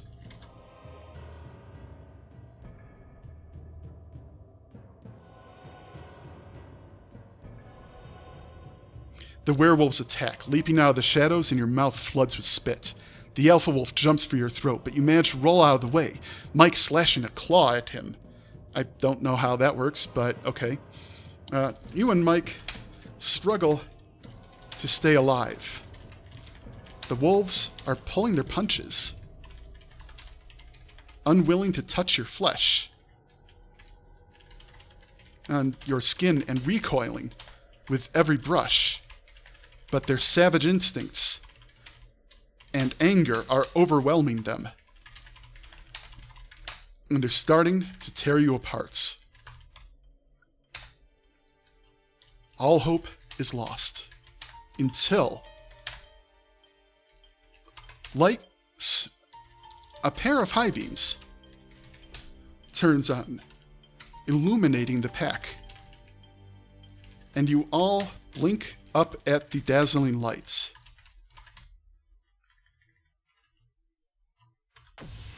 Now, I know what I have in mind, but I'm going to give it a chance to come up with its own thing.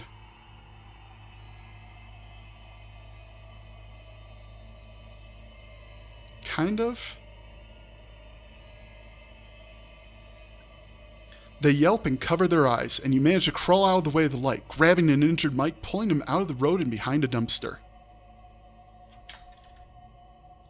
You hear a lawn buzzing sounds, like 100 typewriters,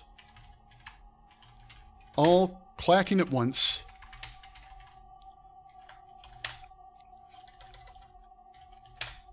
As a lawn, all clacking at once, a long stream of silver arrows burns through the air and rakes from one side to the other, punching through rusty cars, adorning the gates with a line of quivering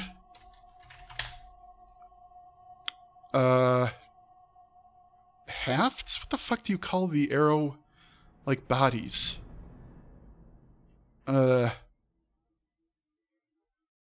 Quivering metal and stitching up the werewolves with deadly force.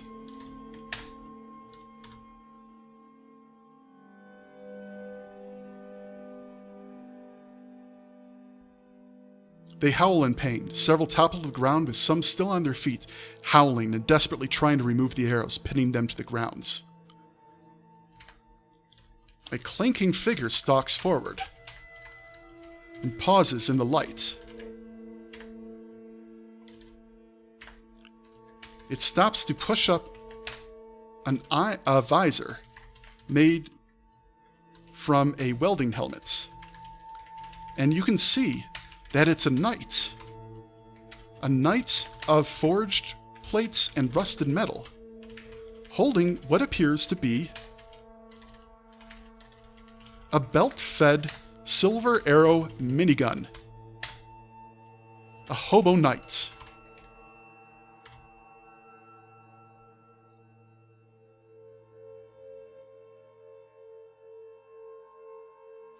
"Let's get out of here," Kane says gruffly, opening up with his weapon. He first swings it to the right, calibrating his weapon, and sending 1,000 deadly arrows through the air in a single long burst that rips through werewolves.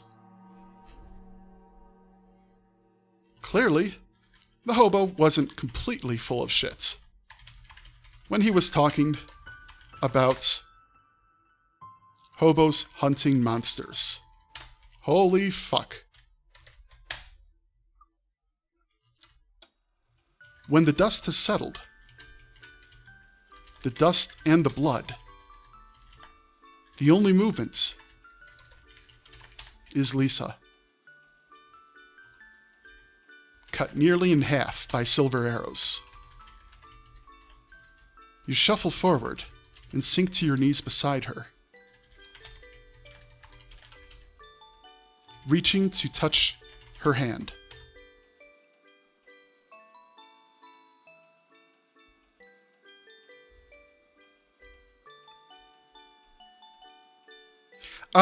Normally I do only one.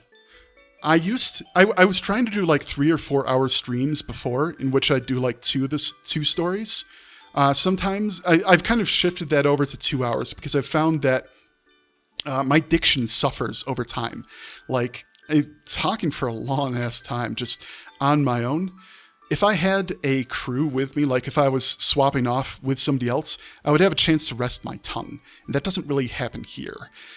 I'm not morally opposed to doing multiple a day, but right now I kind of aim for one and end up doing 2 if one of them crashes and burns, which can happen. Her fingers brush against yours before she finally goes still. The hobo knight approaches, lowering his weapon. "I'm sorry," he says. "I'm no good with the comforting." You stare at him and then you just scream. You don't know what else you can do but scream helplessly. and then faint. The next day, you wake up with Mike in an ICU. Both of you were taken in for wounds and silver poisoning in your blood, which confuses the hell out of the doctors, but is still treatable.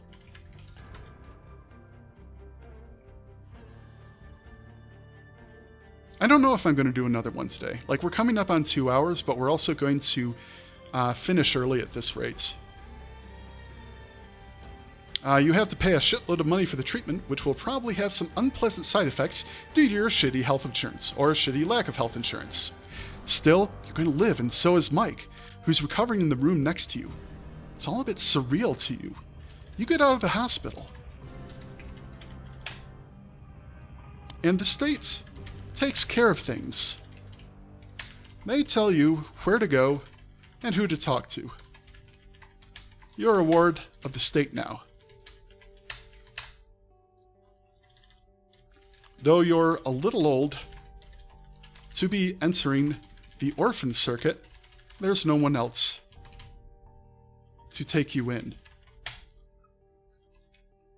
Mike thought about asking his parents to adopt you, but it would be weird. And both of you are scared now. Scared that if you stay together, that you stick by each other's side, there will be consequences. You drift apart.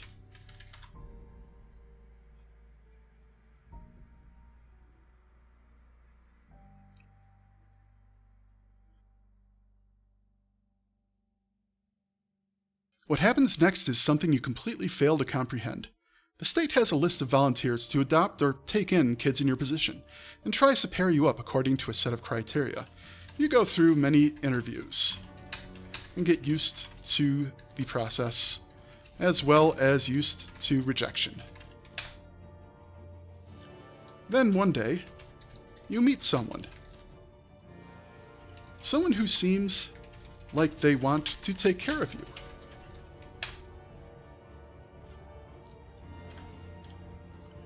You decide it might be worth a shot. And once the paperwork is signed,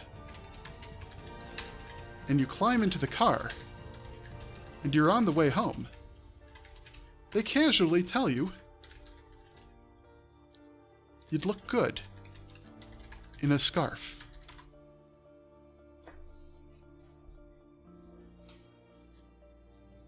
You look down. You're still wearing Lisa's scarf. Dun, dun, dun. Top 10 weapons of the Hobo Illuminati for use, of the Hobo Templars, actually, for use against werewolves. Number 10.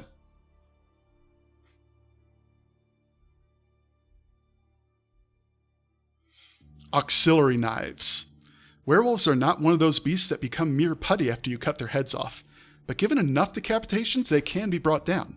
So just keep chopping, just keep chopping. Holy water. Since werewolves descend from lupine stock and not mercurial stock, HF-148, like wraiths or elemental stock like sylphs, they are susceptible to the powers of holy water. Dousing a werewolf in it will make their eyes burn, as well as cause other harm. The more you know. I thought that was only vampires, but they would know. Swords of any kind. Werewolves are no walk in the park, except when they're walking through a park at night and someone mistakes them for just that. But given a good sword, you can hack away at a werewolf. Garlic. Werewolves have a keen sense of smell. This includes the ability to tell if something is garlic or not, and if they do, it tends to cause them to avoid it at all costs, unless they're Italian. That's a nice touch right there. It's not that garlic is poisonous for them, it's just a really strong smell and it fucks them up. Purified mercurial water. Werewolves are not undead. They do not have the special affinity with silver that ghosts and other creatures tied to unliving tendencies have. However, they are vulnerable to it, and that's what the purified mercurial water is for. Silver chains and belts. Silver, not the best metal to use against werewolves, it's kind of brittle. It's best to use steel and other metals, but a chain or a belt made out of silver can do wonders. It doesn't have to take as much beating like a sword does. So a silver club might work well. Trees are tall structures. Though rare, yes, trees are very rare. Well done. Trees and tall structures, you can climb atop them during an ambush, get the high ground against a werewolf. Especially great when trying to fire upon them with either silver bullets or more conventional means. Now, the best way to take down a werewolf is with a party of men. Most of the time, werewolves hunt alone, as they are territorial for the most part. They may growl and show their fangs to people they meet, but outright attacking is different. Having multiple people increases the odds of at least someone surviving to take it down. Silver for silver. Werewolves are very strong, fast, have tough hides, and can leap great heights. To combat such a beast, you need strong people or creatures with similar traits. Other werewolves are one answer. If you're a normal human, you have little chance of victory. If you're a normal human fighting another werewolf, you have a chance because werewolves can be taken down by weaker creatures if they work together. What? Okay.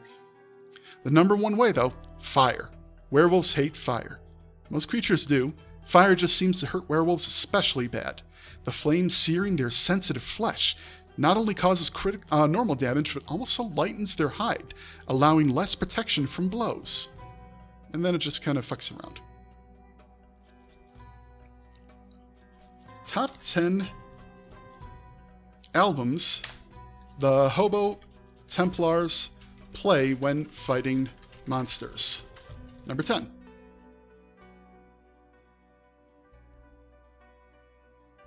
Notorious B.I.G.'s Life After Death.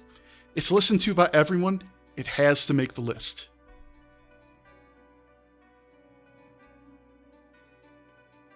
The entire album is full of nothing but hard-hitting lyrics.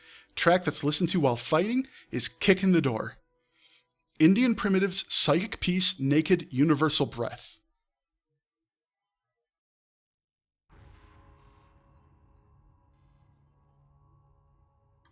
Okay. I have no idea if this is a thing or not.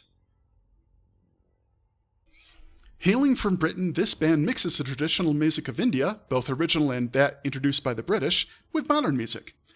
Known for having the greatest amount of songs about spiritual enlightenment than any other rock band in history, along with songs about love.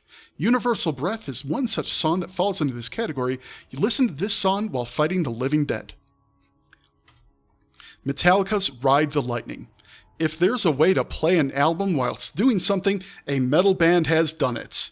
This album is no different. Fight Fire with Fire is a song which any man fighting the supernatural would do well to listen to. The Doors. Yes, this band is not just listened to when high. It's also listened to when one needs to be calmed down, psyched up, or prepared for the things the mind wasn't meant to know or see. The End is a song for such an occasion. Jane's Addiction's Nothing Shocking.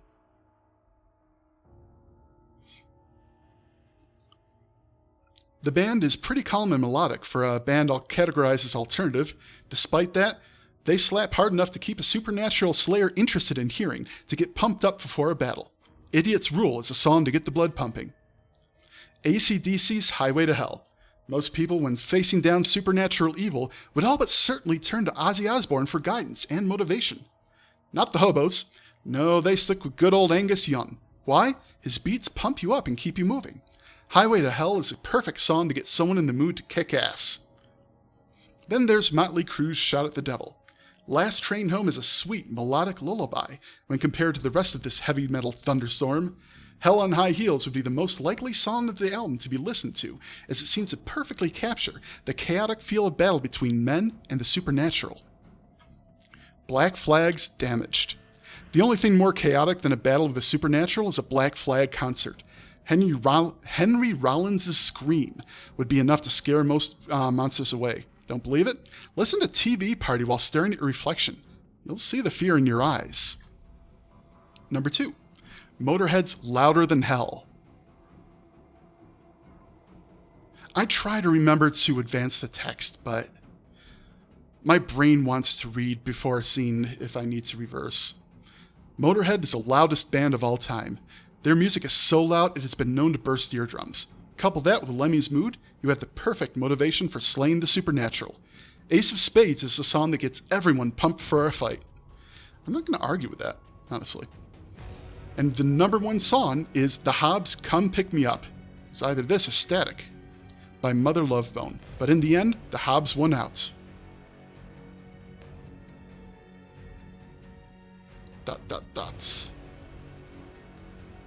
This song was played at the funeral of my friend and slayer, Jesse James. I heard it through the window, and I knew it to be the last thing that he and I would listen to before a hunt. This song is a perfect combination of motivation, sorrow, and reflection. This band is no means as popular as those listed, but it still holds a certain place in the hearts of slayers, young and old. Whether before, during, or after the hunts, if you need to get into the mood of slay, get these songs and hope you're ready. It is early. I'm going to take a quick break and let the music keep playing. I think it's got a few minutes left. Oh yeah, it's got plenty. And figure out something else to do.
this to her?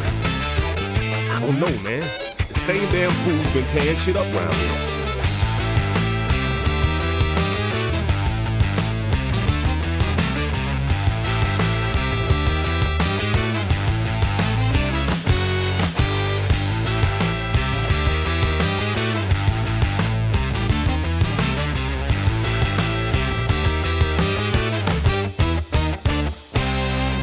I'm gonna find him, Groove.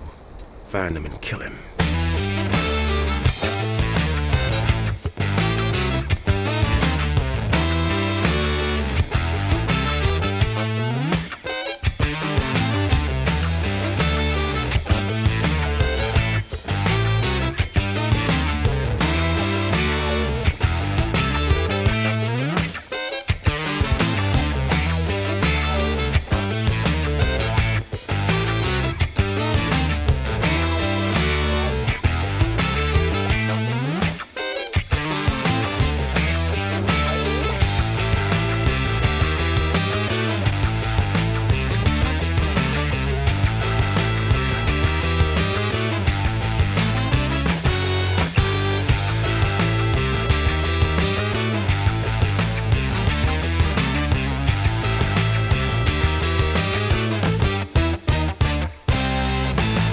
Jade was a fighter, my partner.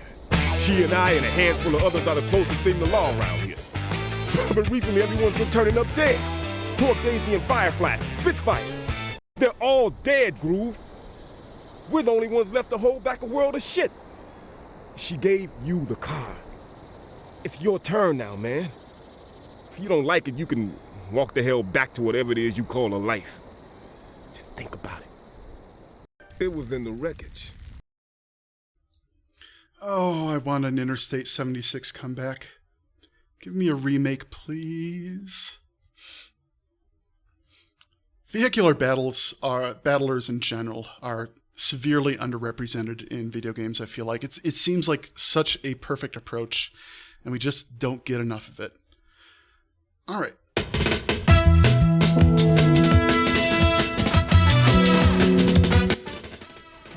All right, let's turn that down to something more reasonable. Switch down back, get rid of that.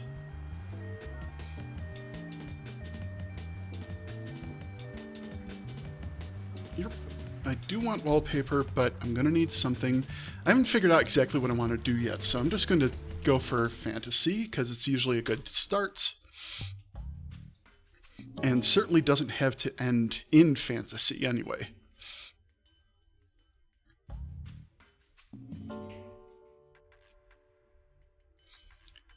Yeah, let's see.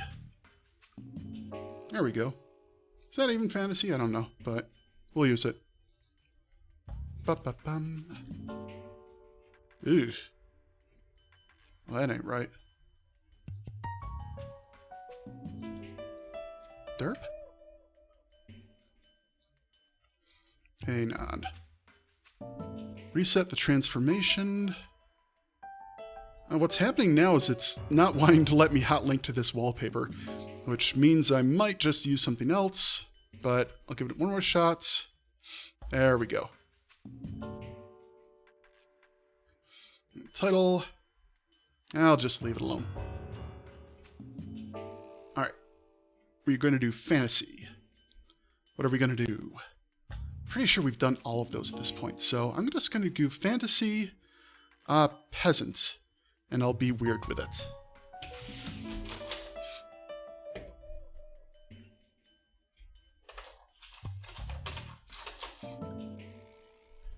Mujanji!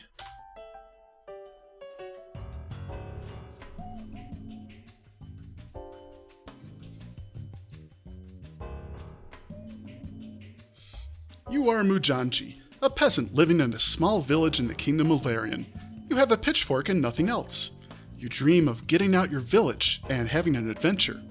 You go to your fields and begin working. You look up and see a flying, fire-breathing turtle. The most famous creature in all of the kingdom is passing overhead. Now, that's one of the great mysteries. Why is the sky always filled with hundreds of flying terrors?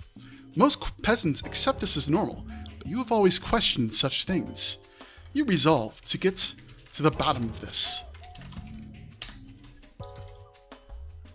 You grab a nearby peasant and say, "Where do the flying terrors come from?"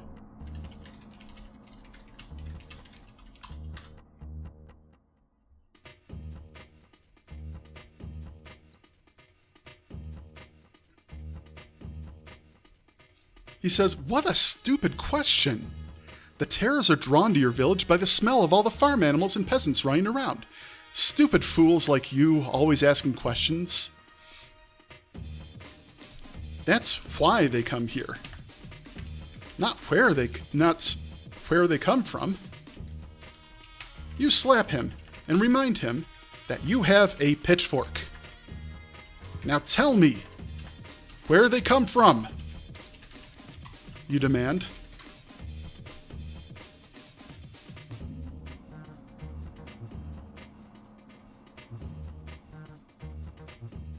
He says he doesn't know exactly, but he has heard rumors of an island far to the north. That's all he knows. The only way to find out for sure is to explore the island. Maybe you will become a hero, maybe you will die a fool. To the ship! You head to the nearest ship and demand they take you north.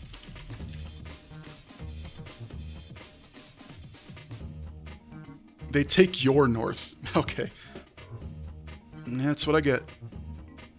Stupid brain autocomplete. The captain of the ship looks at you and laughs. "Don't look stupid? Why should I take you anywhere without gaining something in return? Your family does not own this ship, so you can't just order me around. I'll pay you! How much?" You raise your pitchfork in a threatening manner. 3 times in your face. Yeah, you get to be here for the start of a story, but it's not the one I'm taking seriously, so. He agrees, but when you hop on board, you get the cold shoulder from everyone else aboard. You were forced to eat and sleep by yourself. On the plus side, that makes it easier to sneak food from the shared rations. The journey begins. Mission complete! You have completed your quest! What the fuck was my quest? Leave your village. Well, yeah, that's fair. I did do that.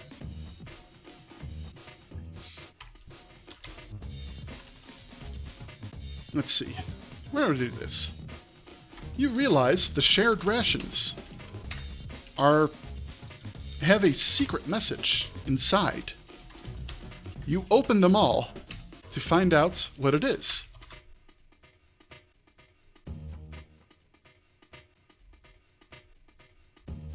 You find a map that shows the Island of Terror.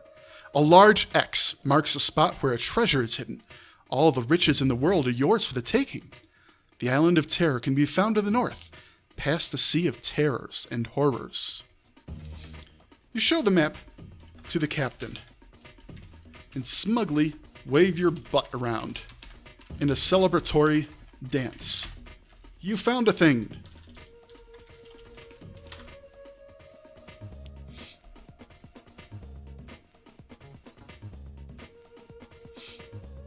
The captain takes the map and looks it over.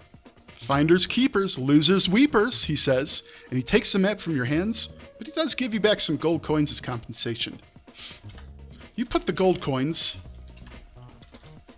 in a sock and craft a sock club of uncommon rarity.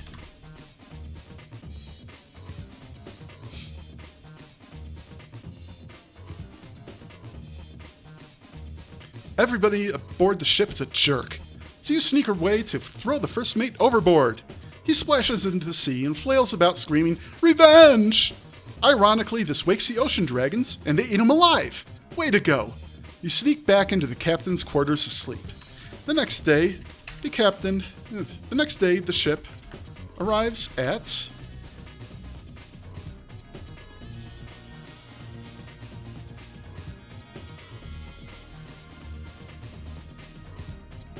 the Island of Terror. Wow, already. Okay. And everyone goes ashore. You are the last to leave the ship. Captain Coriardo yells at you about something, then sets the ship on fire as it heads back out to sea, with all the sailors aboard doing a jaunty rose shanty. You're not sure what just happened, but it means you are now stranded on the Island of Terror. You have to find a way off the island in order to resume your journey. Now, your quest to find the source of the flying monsters. You look around the island for,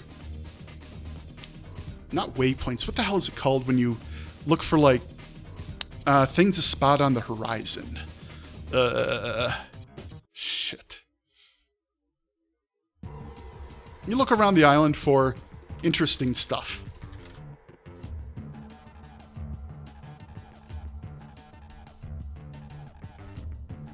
The island is scattered with bones. You can only wonder who the hell Nate Robinson was and what he did to merit such a horrible fate.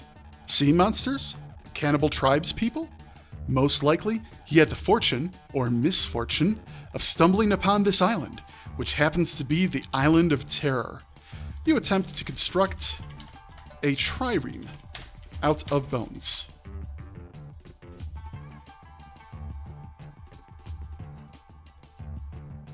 It's a nigh impossible task. Got cheat? You decide to check out what else is on the island, like a cave. There isn't much to this cave except some footprints that lead to a large bird's nest. You head to the large bird's nest and huddle down, pretending you're an egg.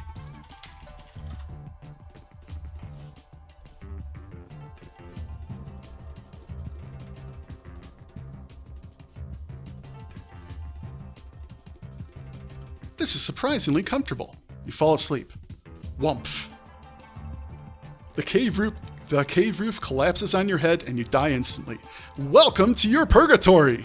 I'm in hell! You wail, and one of the denizens makes a copyright claim against your wailing. Well, I'm going to retry that, because even if this is a silly one, there are limits. You see a rare breed of hummingbird that you have never seen before. Commander Carr escorts a group of soldiers to your cave and orders them to open fire on you. You capture the hummingbird and take it hostage, demanding a ship and safe passage to the north.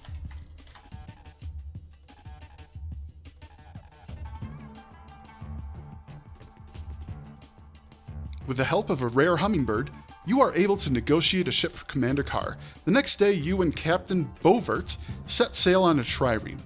There is no row shanty.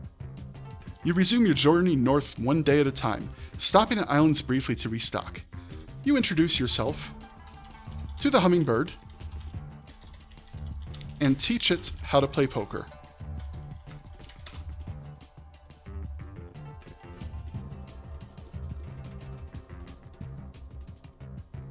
You play a lot of poker. It's really the highlight of your day. One day, as you are coming into port, you are witness to a large battle between Island Claw's ships and what appears to be a Spanish galleon. The Spanish galleon has many cannons, but the Island Claw ship is a giant enemy crab. It's a close call. ...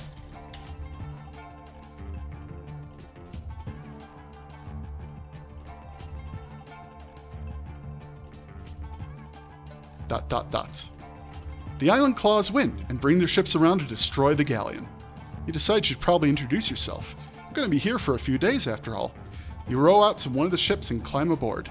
They are surprised to see you, but welcome you aboard anyway. You do an interpretive dance, indicating your general love for crabs and crustaceans of all kinds.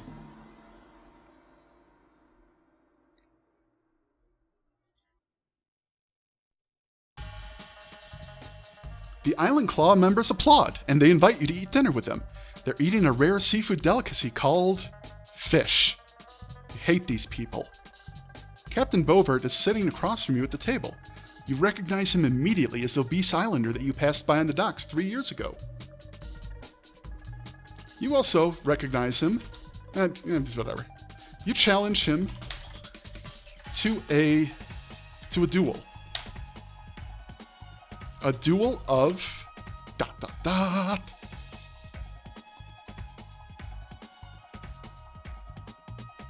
Hang on a second. Okay, good. I'm not on mute. Just checking. A duel of crabs. You and Bovert go to the deck of the ship. He creates a massive crab construct and you do the same. Unfortunately, you've never been good at molding materials with your mind, so you're at a loss against his expert work. Thinking quickly, you you change your plans and instead bake a grand crab cake using fondant to do all the dirty work. It's a cheap trick. But winners don't do drugs.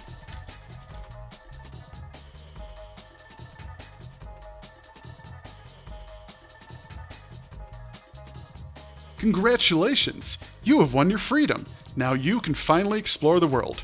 Actually, I have to wait around for a few more months on this ship until they return to port, but it'll be worth it. That didn't mean anything. Let's retry that. I'm not saying that out loud. Let's retry that.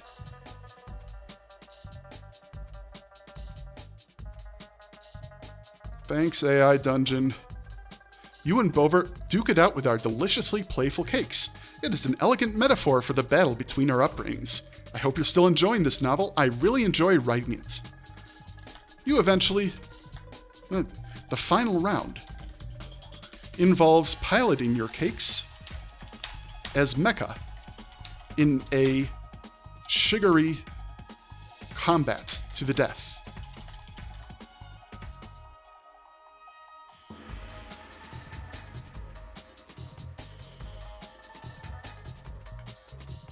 Bovert's cake crumbles against your prowess. Is that supposed to be prowess? And you are victorious. You hop off the ship and row back to your own. The Island Claw is in shock. Their captain was defeated not only by a peasant, but by a peasant with a small fighting chance. You shake your butt in your traditional victory dance and tell them to bring their best crab maidens out for you to peruse.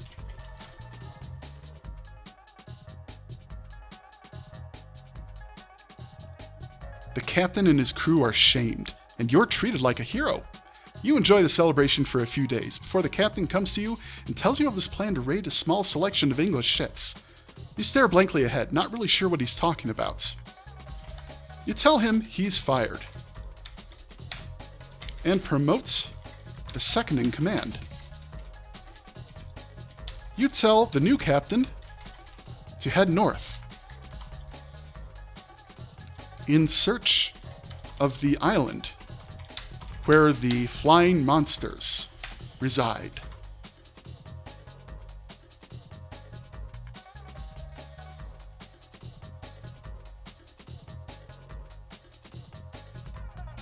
Your mind is racing.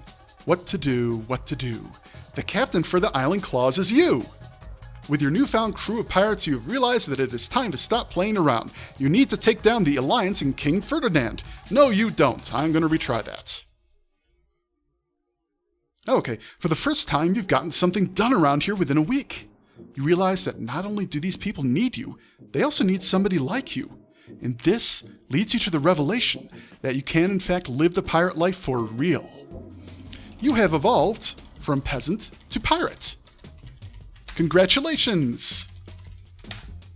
Crab maidens give you seashell necklaces and dance around you as music plays. Then you get around to sailing north again.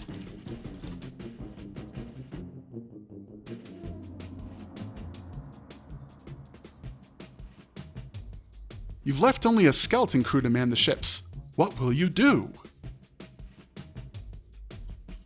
You interrogate the skeletons and ask them where they left their flesh. Wow, I'm going to have to start playing that video again.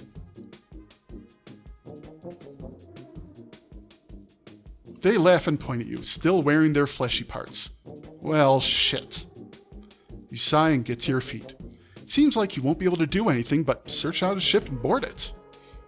You know that his ship is the only one capable of sailing the Treacherous. And Rocky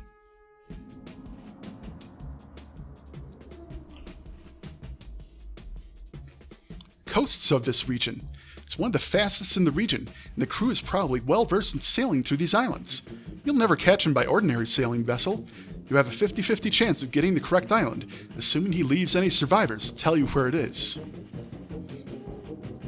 You harness the power of friendship by kidnapping, buying up several friends on the slave market and chaining them to the oars, giving you a critical speed advantage as you chase the only ship capable of sailing the islands. It's kind of unclear about why this is necessary, but just an hour behind him, you follow as he leads you as a merry chase through the islands. It takes you 3 days for you to reach Ebony Claw's island fortress, where he disappears into. You spy a man in a red robe standing at the docks. You disembark and ask the man where he got that sweet red robe.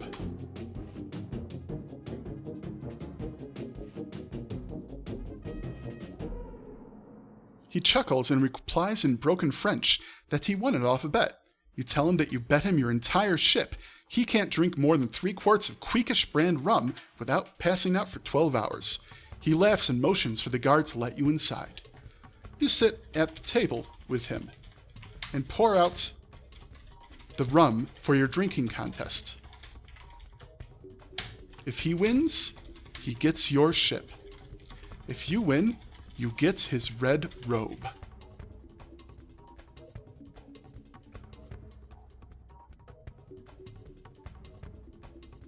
You spend the next 3 hours neck and neck, but win anyway, as Queekish brand rum is 20% alcohol and your opponent can't even stand up after 2.25 quarts.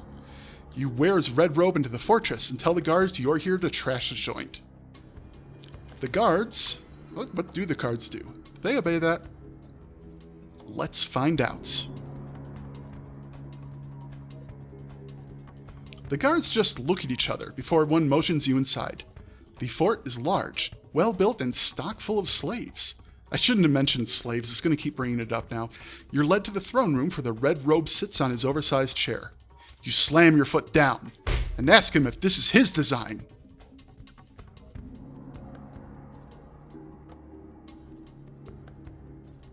You tell him that these raids are cowardly attacks on the weak, and that his actions are driving the island's inhabitants mad with fear. You tell him the seas belong to everyone, not just pirates like his sorry self. Your rant is cut short when he laughs and tells you to shut up. You tell him you have a red robe, and that means you win.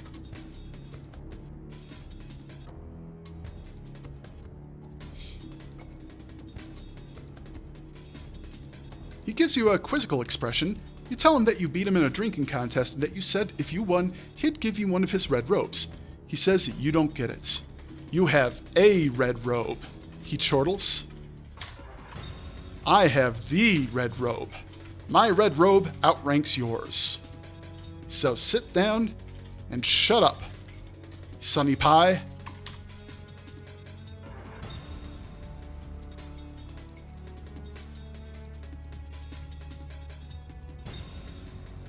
Your blood boils. You muster all of your courage before you angrily ask him how he could do something like this to people. He motions to his mates to open the doors. I don't like your tone, Red Robe says before ordering his men to start marching out. Shackles! You see that Shackles is the name of his house rapper who challenges you to a rap-off. DJ Shackles. That would be a raw-ass name, actually. I didn't think that through. He gets 2 lines into his first verse before you punch him in the throat and he collapses onto a fainting couch. Red Robe shrugs and says that you'll have to work in his mines for a few years for that bit of rebellion. You've had enough of his shenanigans. You reach into your Red Robe and pull out a stick of butter, throwing it in his face.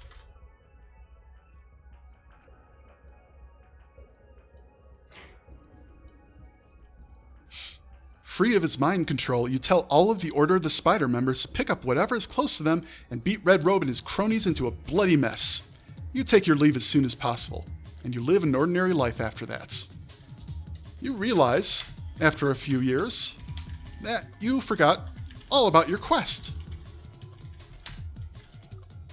You rummage around the island in search of a ship to take you north. In search of the Flying Monster Nest.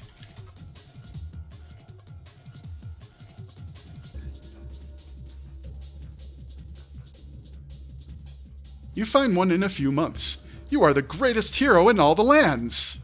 I think it means I found a nest, so I'm just going to retry that because, no, I don't get to do that. And then upon your return, you travel east in search of the necromancer Lord Karn. You begin to wonder if you shouldn't just stick to peasants. Alright, no, that's not going to work either. First, you need to find a ship.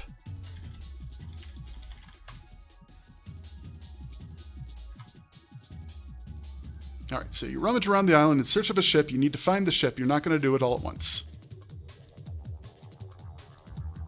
Luckily, the island is riddled with old galleon ships that have been wrecked upon its shores. They're rotten and full of rats, but with some fixing up and a lot of elbow grease, you manage to make seaworthy enough to sail a portion of the way. You then look around for a crew. Since the ships are full of rats, you ask the rats to be your crew. Yeah, now, thank you, Trickster. I was going, of course, for sober and put together for the first run, but since I got that off my chest, now I'm just like, okay, now I'm going to relax. Now I'm going to have some fun with it. They agree as long as you share the booty with them, and you cautiously accept. What will you name your ship?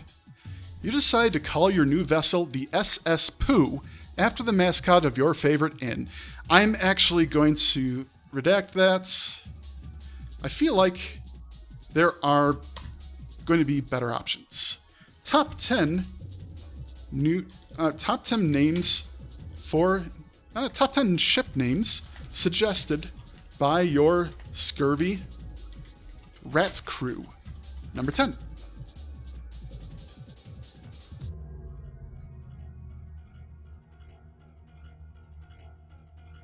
The Black Pearl, provided you've seen the movie. The Lucy Belle, your mom's name. She raised you and you love her. The SS Explody-Doo-Dah, because watching things explode makes you really happy. The SS Cluntius, a word you made up, roughly translates to completely harmless.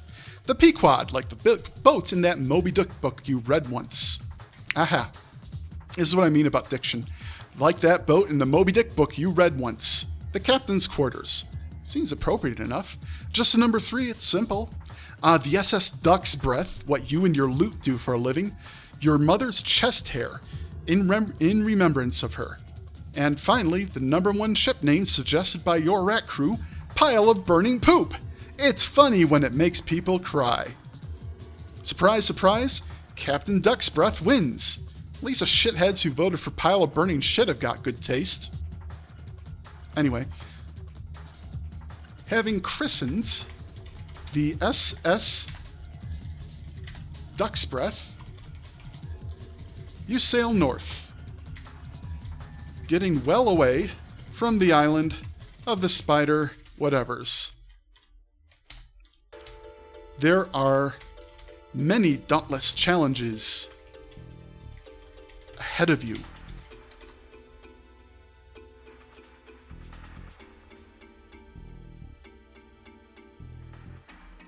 If you survive them all and reach the goal, that will certainly be a triumph worth remembering. Your next challenge soon rises. On the horizon, you see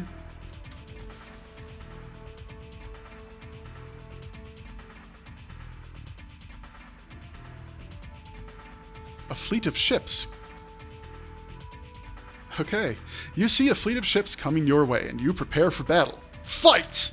Who will you use to maul the horrible pirate scum? A crew member dressed in a bear costume? Bear. The dunce cap king? King. The half man, half baby? You select the crew member. You suggest the crew member, or the pile of rats, dressed in a bear costume, and send him out to fight the pirate fleet alone.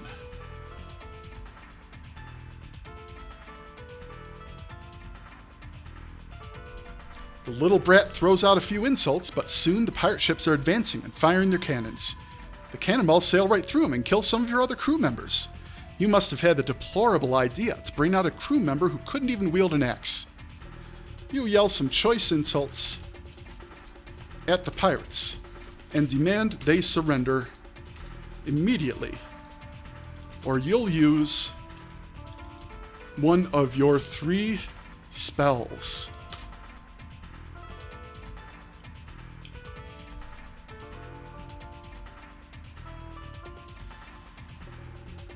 Still, the horde of pirates fire the cannons and kill your entire crew.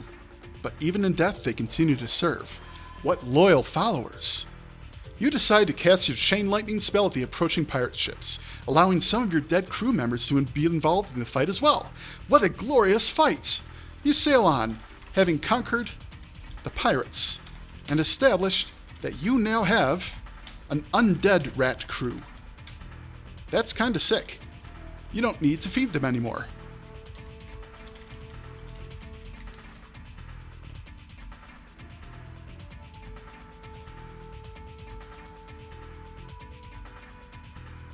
You approach a desert isle towards the south, which is weird because we're headed north, but maybe we got turned around a bit, who knows. You see a village, but not one of the nice desert villages you've come across before. This one is made of mud and straw. There's a bunch of black smoke coming from it. You park at the dock, get your parking ticket, and approach the village, while juggling to show them you mean no harm.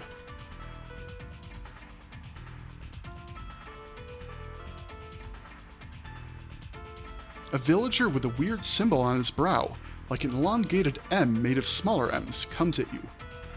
Oh, wait, sorry. A horde of villagers puts their fists forward in your direction. The villager comes at you. You stop and drop the juggling clubs to defend yourself, but all this guy does is smile and ask you for coin. You empty your sock club into his hand, converting it into a sock once more, before raising your hands to accept applause for the magical act of uncrafting.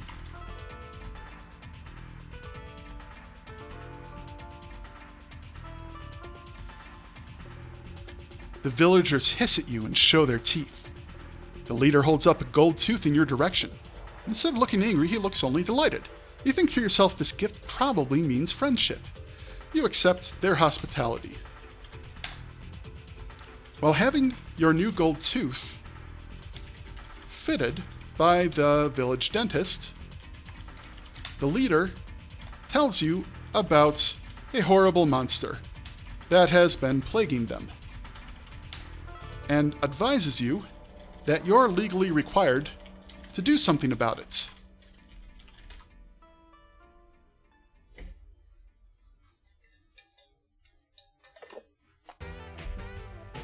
You have a feeling that the leader is making that up, but hey, you don't know any better.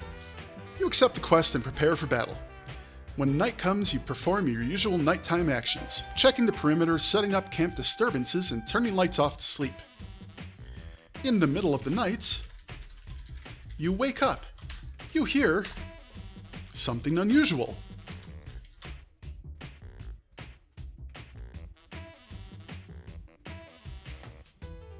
It's not the quiet chewing of untrained rats you're used to. It sounds like laughing? You get up and shine a torchlight at the undying rat crew. They are laying on the ground, struggling to keep their boiling entrails inside them. Someone has cast a spell of boil rat guts on your crew. How dreadful. Now you have no crew. You look around to see who could have done such an inconvenient thing.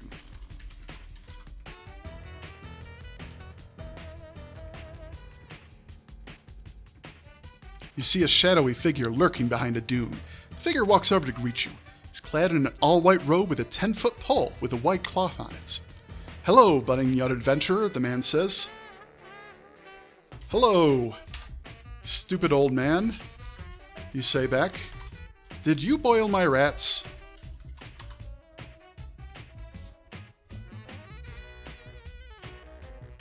"I certainly did," the man says. "You don't need to worry about them anymore." The old man doubles over in silent laughter, his head hood nearly falling off. You prepare to attack the evil old sorcerer, but he's too quick. He gets back up, still laughing, and he whacks you with his staff, and you fall to the ground. You get up and back away before he can hit you again. "Blah!" the stupid old man says. "You're unfashionable," you tell him. And kickflip up into a dazzling spin punch butt.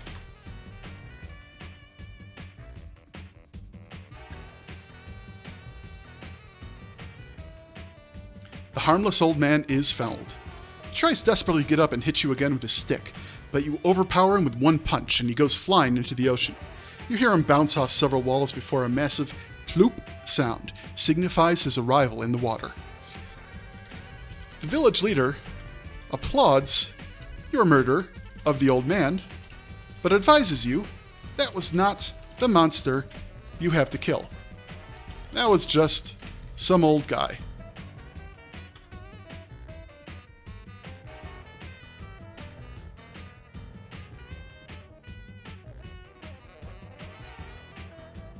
You thank the leader profusely and leave to slay the real monster. "Congratulations, you have slain the monster. The village is so happy the ice dragon is dead, they don't care that you didn't do it with your own hands. They just care that it's dead. 10 minutes ago, you think back fondly to 10 minutes ago when you faced the ice dragon. You weren't about to fight it in fair combat, so you decided to deliver a pizza instead. But instead of pepperoni, you put... What would you put on there to kill a nice dragon? Dragon poison on as a topping.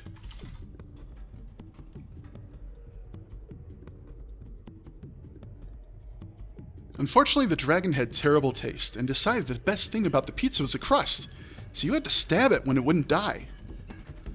You stabbed it. No, you didn't do it with your own hands, so somebody had to stab it. You didn't want to get your hands dirty either. So you used your second spell and summoned a stab elemental.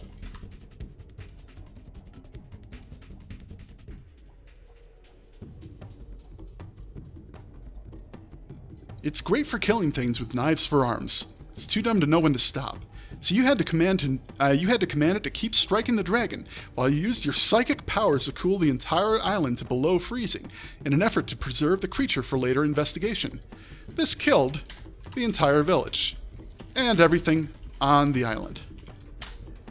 But hey, the monster is dead, so the leader is probably happy from the afterlife. You take advantage of this to construct a powerboat from simple tools and materials found in the village.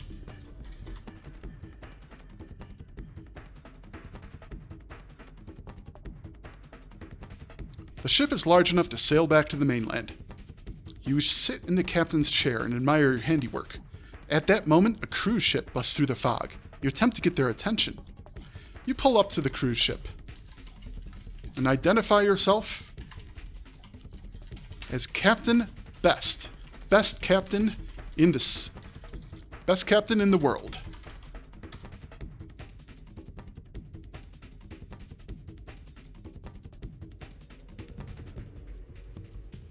You are given permission to board by the captain of the ship. You meet a woman aboard the ship who's kind enough to let you put your boat in her garage. I invite the viewers to ask themselves if that is to be interpreted literally or metaphorically. She's so impressed by you that without thinking, she says, if you want, you can take a tour of the ship. You take a tour of the ship. You are most enchanted by the amenities you find on board, such as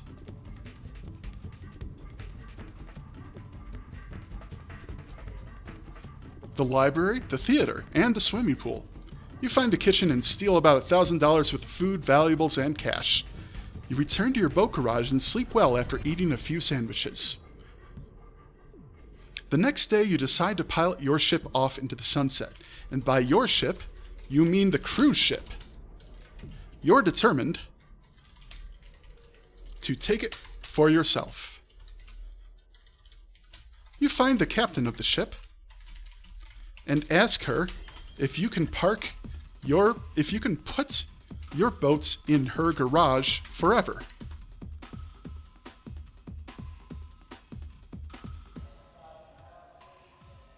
She gives you permission as long as you just get rid of that silly pirate garb. You agree and spend the entire day sightseeing. You take a particularly liking to the theater and voice your plans to live aboard to all of the tourists on board. When the captain objects, you tell her that she agreed to let you park here forever. Through the transitive property of math, that means you own the ship.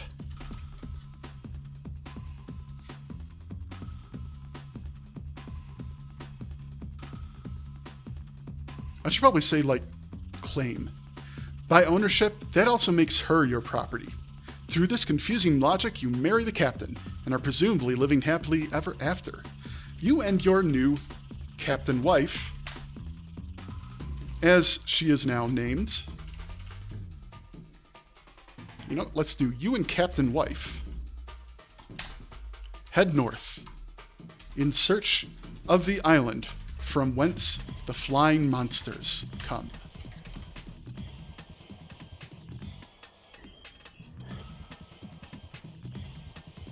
Ah, come on. Keeps wanting to wrap up.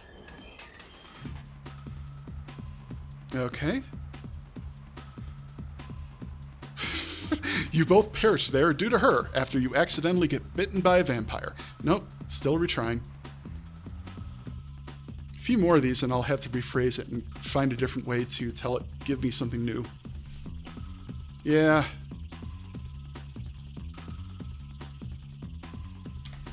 You found an ancient map that shows its location, but in between you and the island is ...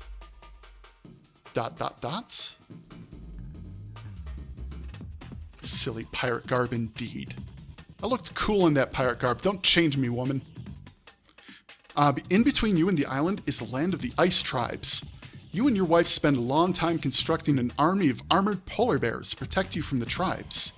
You install a tiny rat brain in each polar bear, in remembrance of the fallen undead rat crew.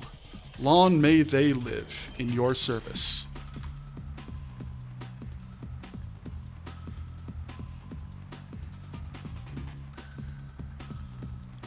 You name each bear Rat Father, and you use their armored polar bear bodies to conquer the tribes.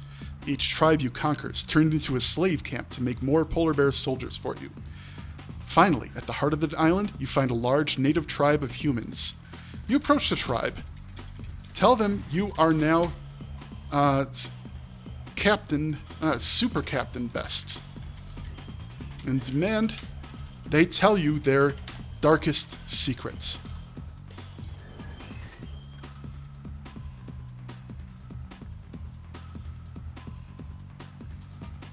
They refuse, so you send in the bears.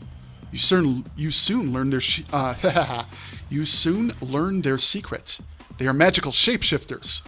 One of them turns into a giant polar bear and attacks you. You defend yourself with a flurry of flurries.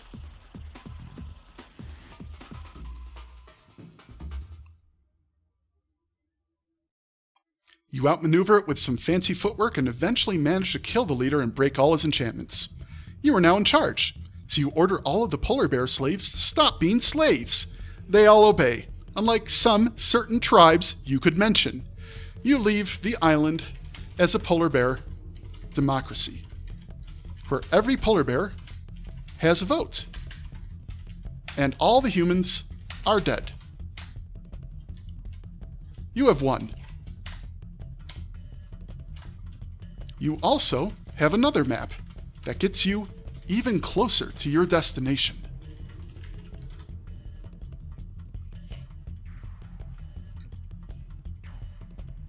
You consult the map and see that it leads to a place called Nameless Island, whatever that means. You ask Captain Wife to name the island.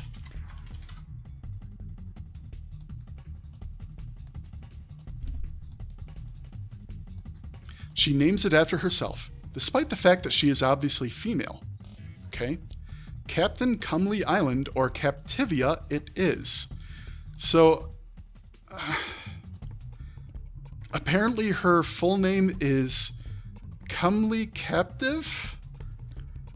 And she became a captain, so she became Captain Captive, and then I married her, so she became Captain Wife, which means that my name, or my family name, is Wife.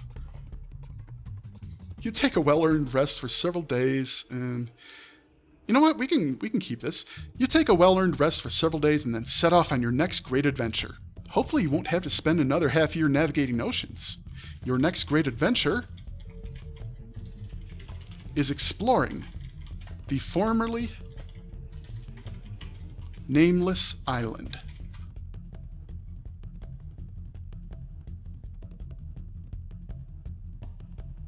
Captain Best Wife. You're sure it holds many treasures beyond your imagination. Your quest to find Atlantis begins. No, it doesn't, because that's not my quest. Retry that.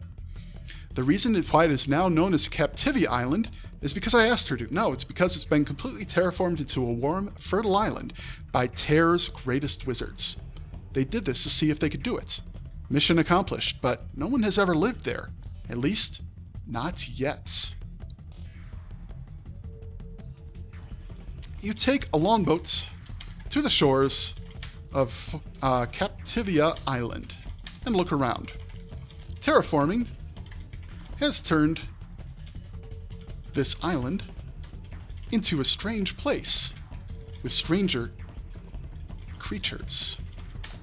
One such creature is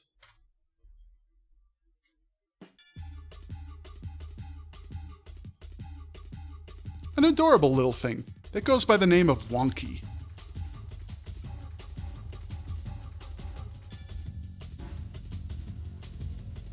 Wonky is a magical creature that lives by a lake. As you step onto the shores of the island, Wonky comes to you.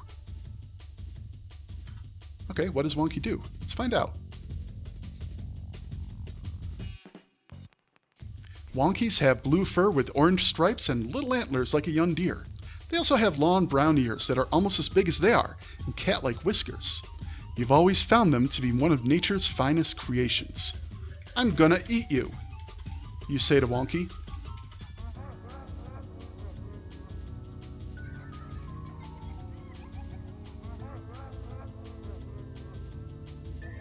Oh, really? Wonky says in an excited yet cautious tone. No, wait. I meant hello. My name is... I know who you are, Wonky says in excitement. You assume from learning you're eating him?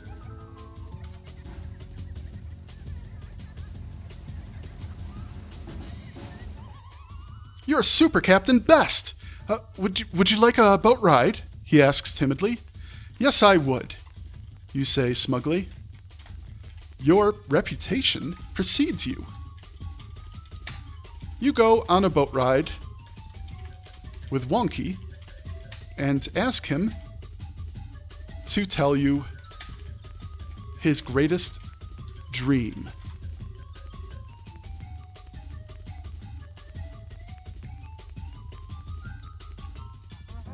This leads to an interesting time where you help guide him. You find out that despite his endearing appearance, Wonky has some pretty weird interests. You continue your journey across beautiful Captivia and meet many people. You hear that the island is up for grabs if anyone wants to settle here. You don't, but you appreciate the knowledge nonetheless. Maybe you'll settle here after your quest is over. For now, you ask Wonky how he wants to be cooked.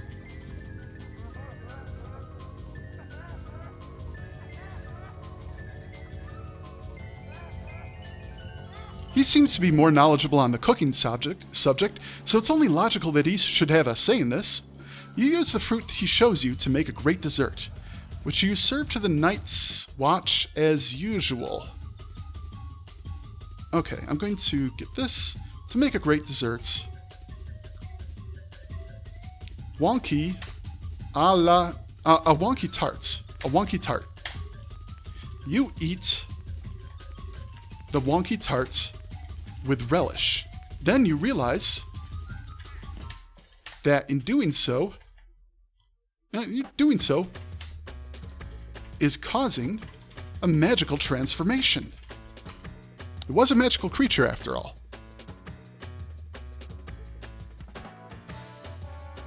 Your fingers and nose begin to grow longer and thinner. Your skin begins turning a bluish purple. 30 seconds later, the transformation is complete. You are officially a grape. Thank every god there is for this transformation. You now realize why Wonky was so obsessed with grape tart recipes. Pop-tart, Gop-tart, Glop-tart, Glop-tart.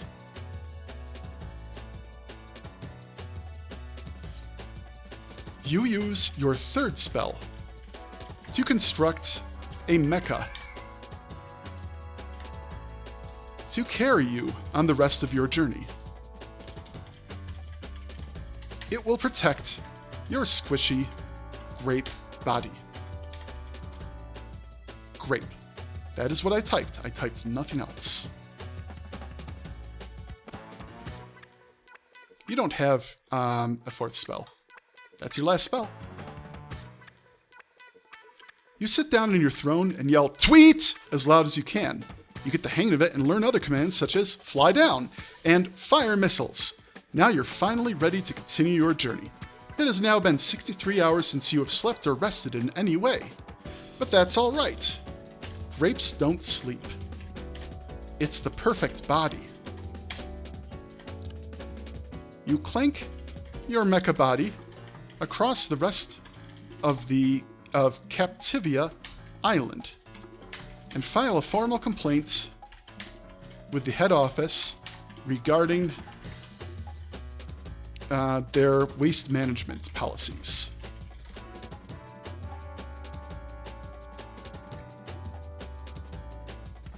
Many days pass and this is your life. You're tired of the sewage questions and complaints. The mind-numbing conversations with the peasants grow stale. You wish to return to your village, but you're unsure of how to escape this lifestyle. You hold a party and tell everyone there's a new party game. It involves going the fuck away and giving you a ship so you can head north.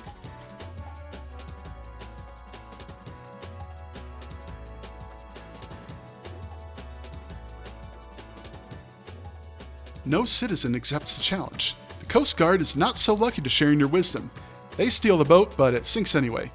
In other news, you have trouble walking on land and fall into the sea, where the fearsome fish people attack you. Luckily, you are in a mecha. You taunt them from inside your indestructible body and mock their mating habits.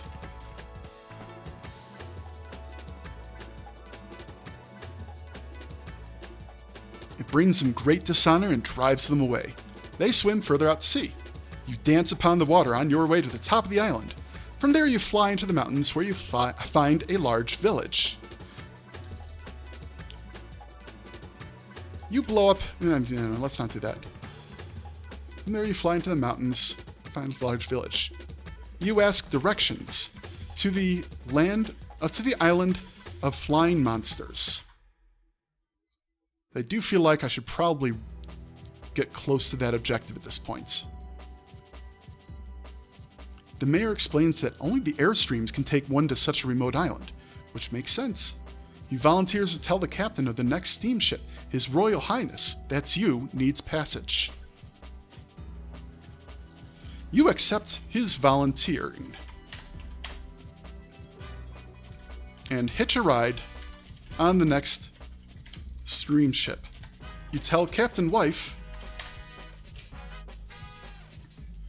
about your plans and your new mechanical body, apologizing that you can never touch her again.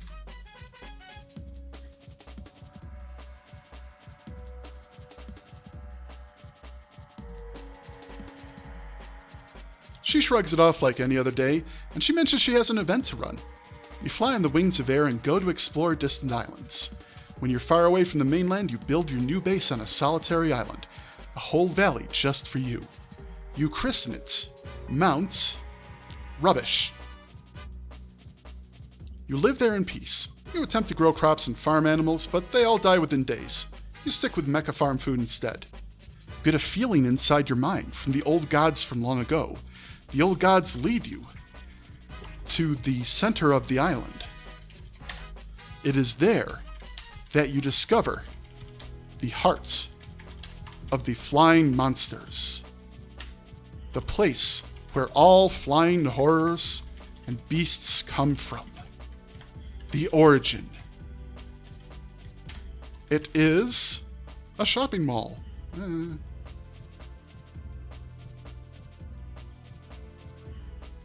It is old, perhaps as old as the gods themselves.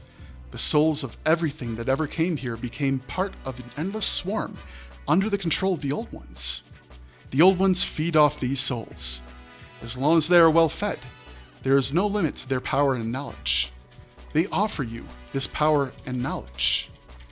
All you must do is surrender yourself to them. All you must do is die.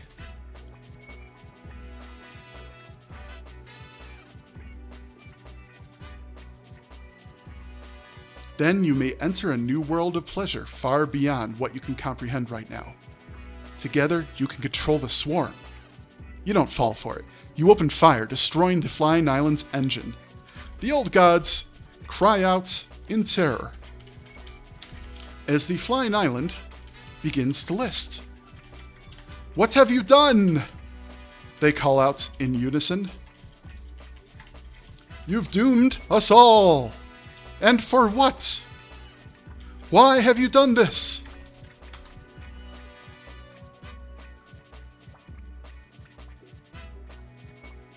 "Because You falter for a moment. You must finish the mission, though. I am all that stands between the Old Ones and total destruction." With this, the flying island crashes down on the Island of Terror and explodes spectacularly. You perish instantly, but know that you have saved the world. You never find out that the event Captain Wife was attending was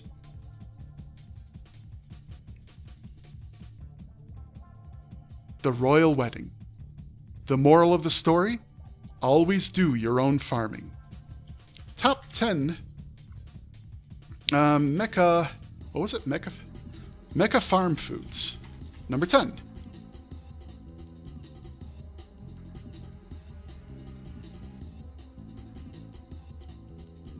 Oh, come on. You didn't name it. Like, everything else is good. I'm just gonna name it myself. The Wobbly Hive. These squishy creatures make up for their delicious honeycombs with a high propensity to vomit on those who try to eat them alive. They seem to enjoy it, though. Number 9.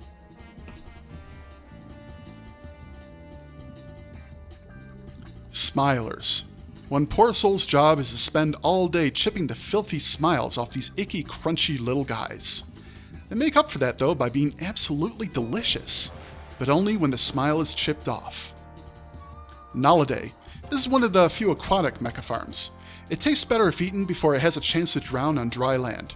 It also tastes better without skin. Flesh apples. An apple a day keeps the doctor away unless you eat it. Then a doctor has to remove it from your airway. Bile maws. A real treat. They inject a boiling acid into their meals before eating it. Chuckle moles. These little guys just look so darn cute. Chuckle moles, TPN, are cute. Eating them turns your tongue into fuzz, though. Glumprongs. They're absolutely delicious. And once you get past all the jumping through hoops to enjoy them. Fabgeagles. They used to be so good, you had to check them for ticks. Sadly, they are low in numbers due to tanning-related deaths. Dilziks. For best taste, wait until yellow spoilage before eating. And the number 1, the pride of the mecha farm, Blurgles. Depends on who you ask. Chewier than tree bark to some and sweet and satisfying to others.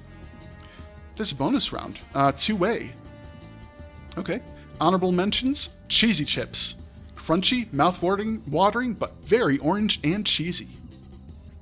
They are so orange and cheesy, in fact, some consider it a health risk to have nails. Disgusting but edible, that one mecha farm that produces the fake vomit those idiots film themselves pretending to puke in front of unsuspecting victims, injuring them in the process. Wow, that's a thing. Okay, so the stuff that, the Wobbly Hive vomit is also a product. Note on the multicolored fruit veggies that grow with no intervention except, sunlight and water. They are not real veggies, just RGP peons. Right. Okay. Moving on. Top 10 heroic adventures of Captain Wife. Number 10.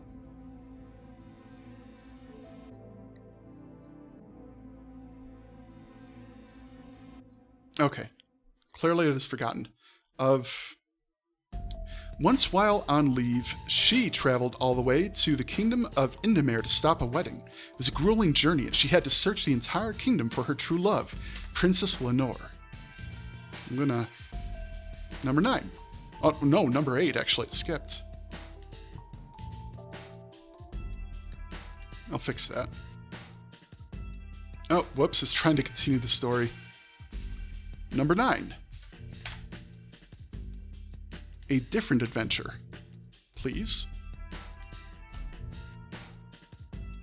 Once the evil wizard Clunk enchanted the arrows of the royal guard so that they could never hit him, even if he stood still. Captain Wife and King Mutt fought together to bring down Clunk, along with his troll servants. That's good. She was definitely wasted on him. Captain Wife once prevented the assassination of the king by cutting out the villain's heart with her sword, though the king was confused as to why she did and jumped back.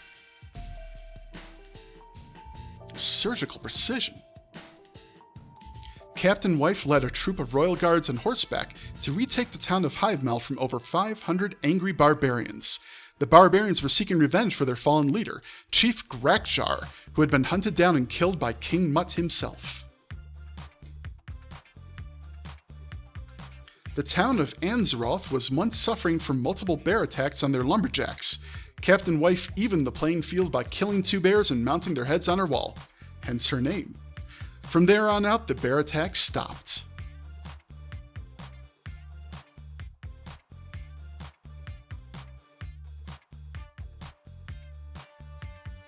The city of Widra was once at the mercy of demonic hordes until the royal family came to their senses and abandoned the demonic religion of Juji. Heroes came from all over the land in order to eradicate the demonic presence that plagued the land. Okay, that's great, but let's, Captain Wife, like, what did she do as part of this? was not only instrumental in the cleansing of the unholy beasts, she did so without sacrificing a single citizen of Widra. She actually saved a few by killing a demon that was in the midst of eating a toddler.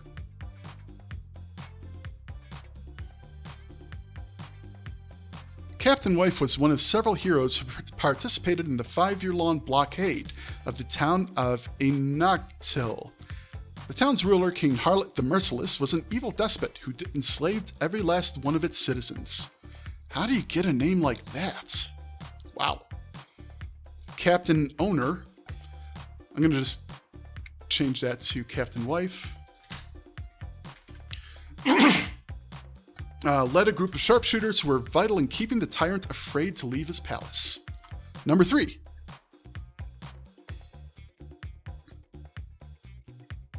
Many children had gone missing in the infamous Vanishing Village, so named for its tendency to lose things. But anyone who went to investigate always came up missing themselves. Captain Wife decided that not even the threat of potential demi-human assassins could keep her from danger. She boldly stormed the gates of the village with a group of royal guards by her side.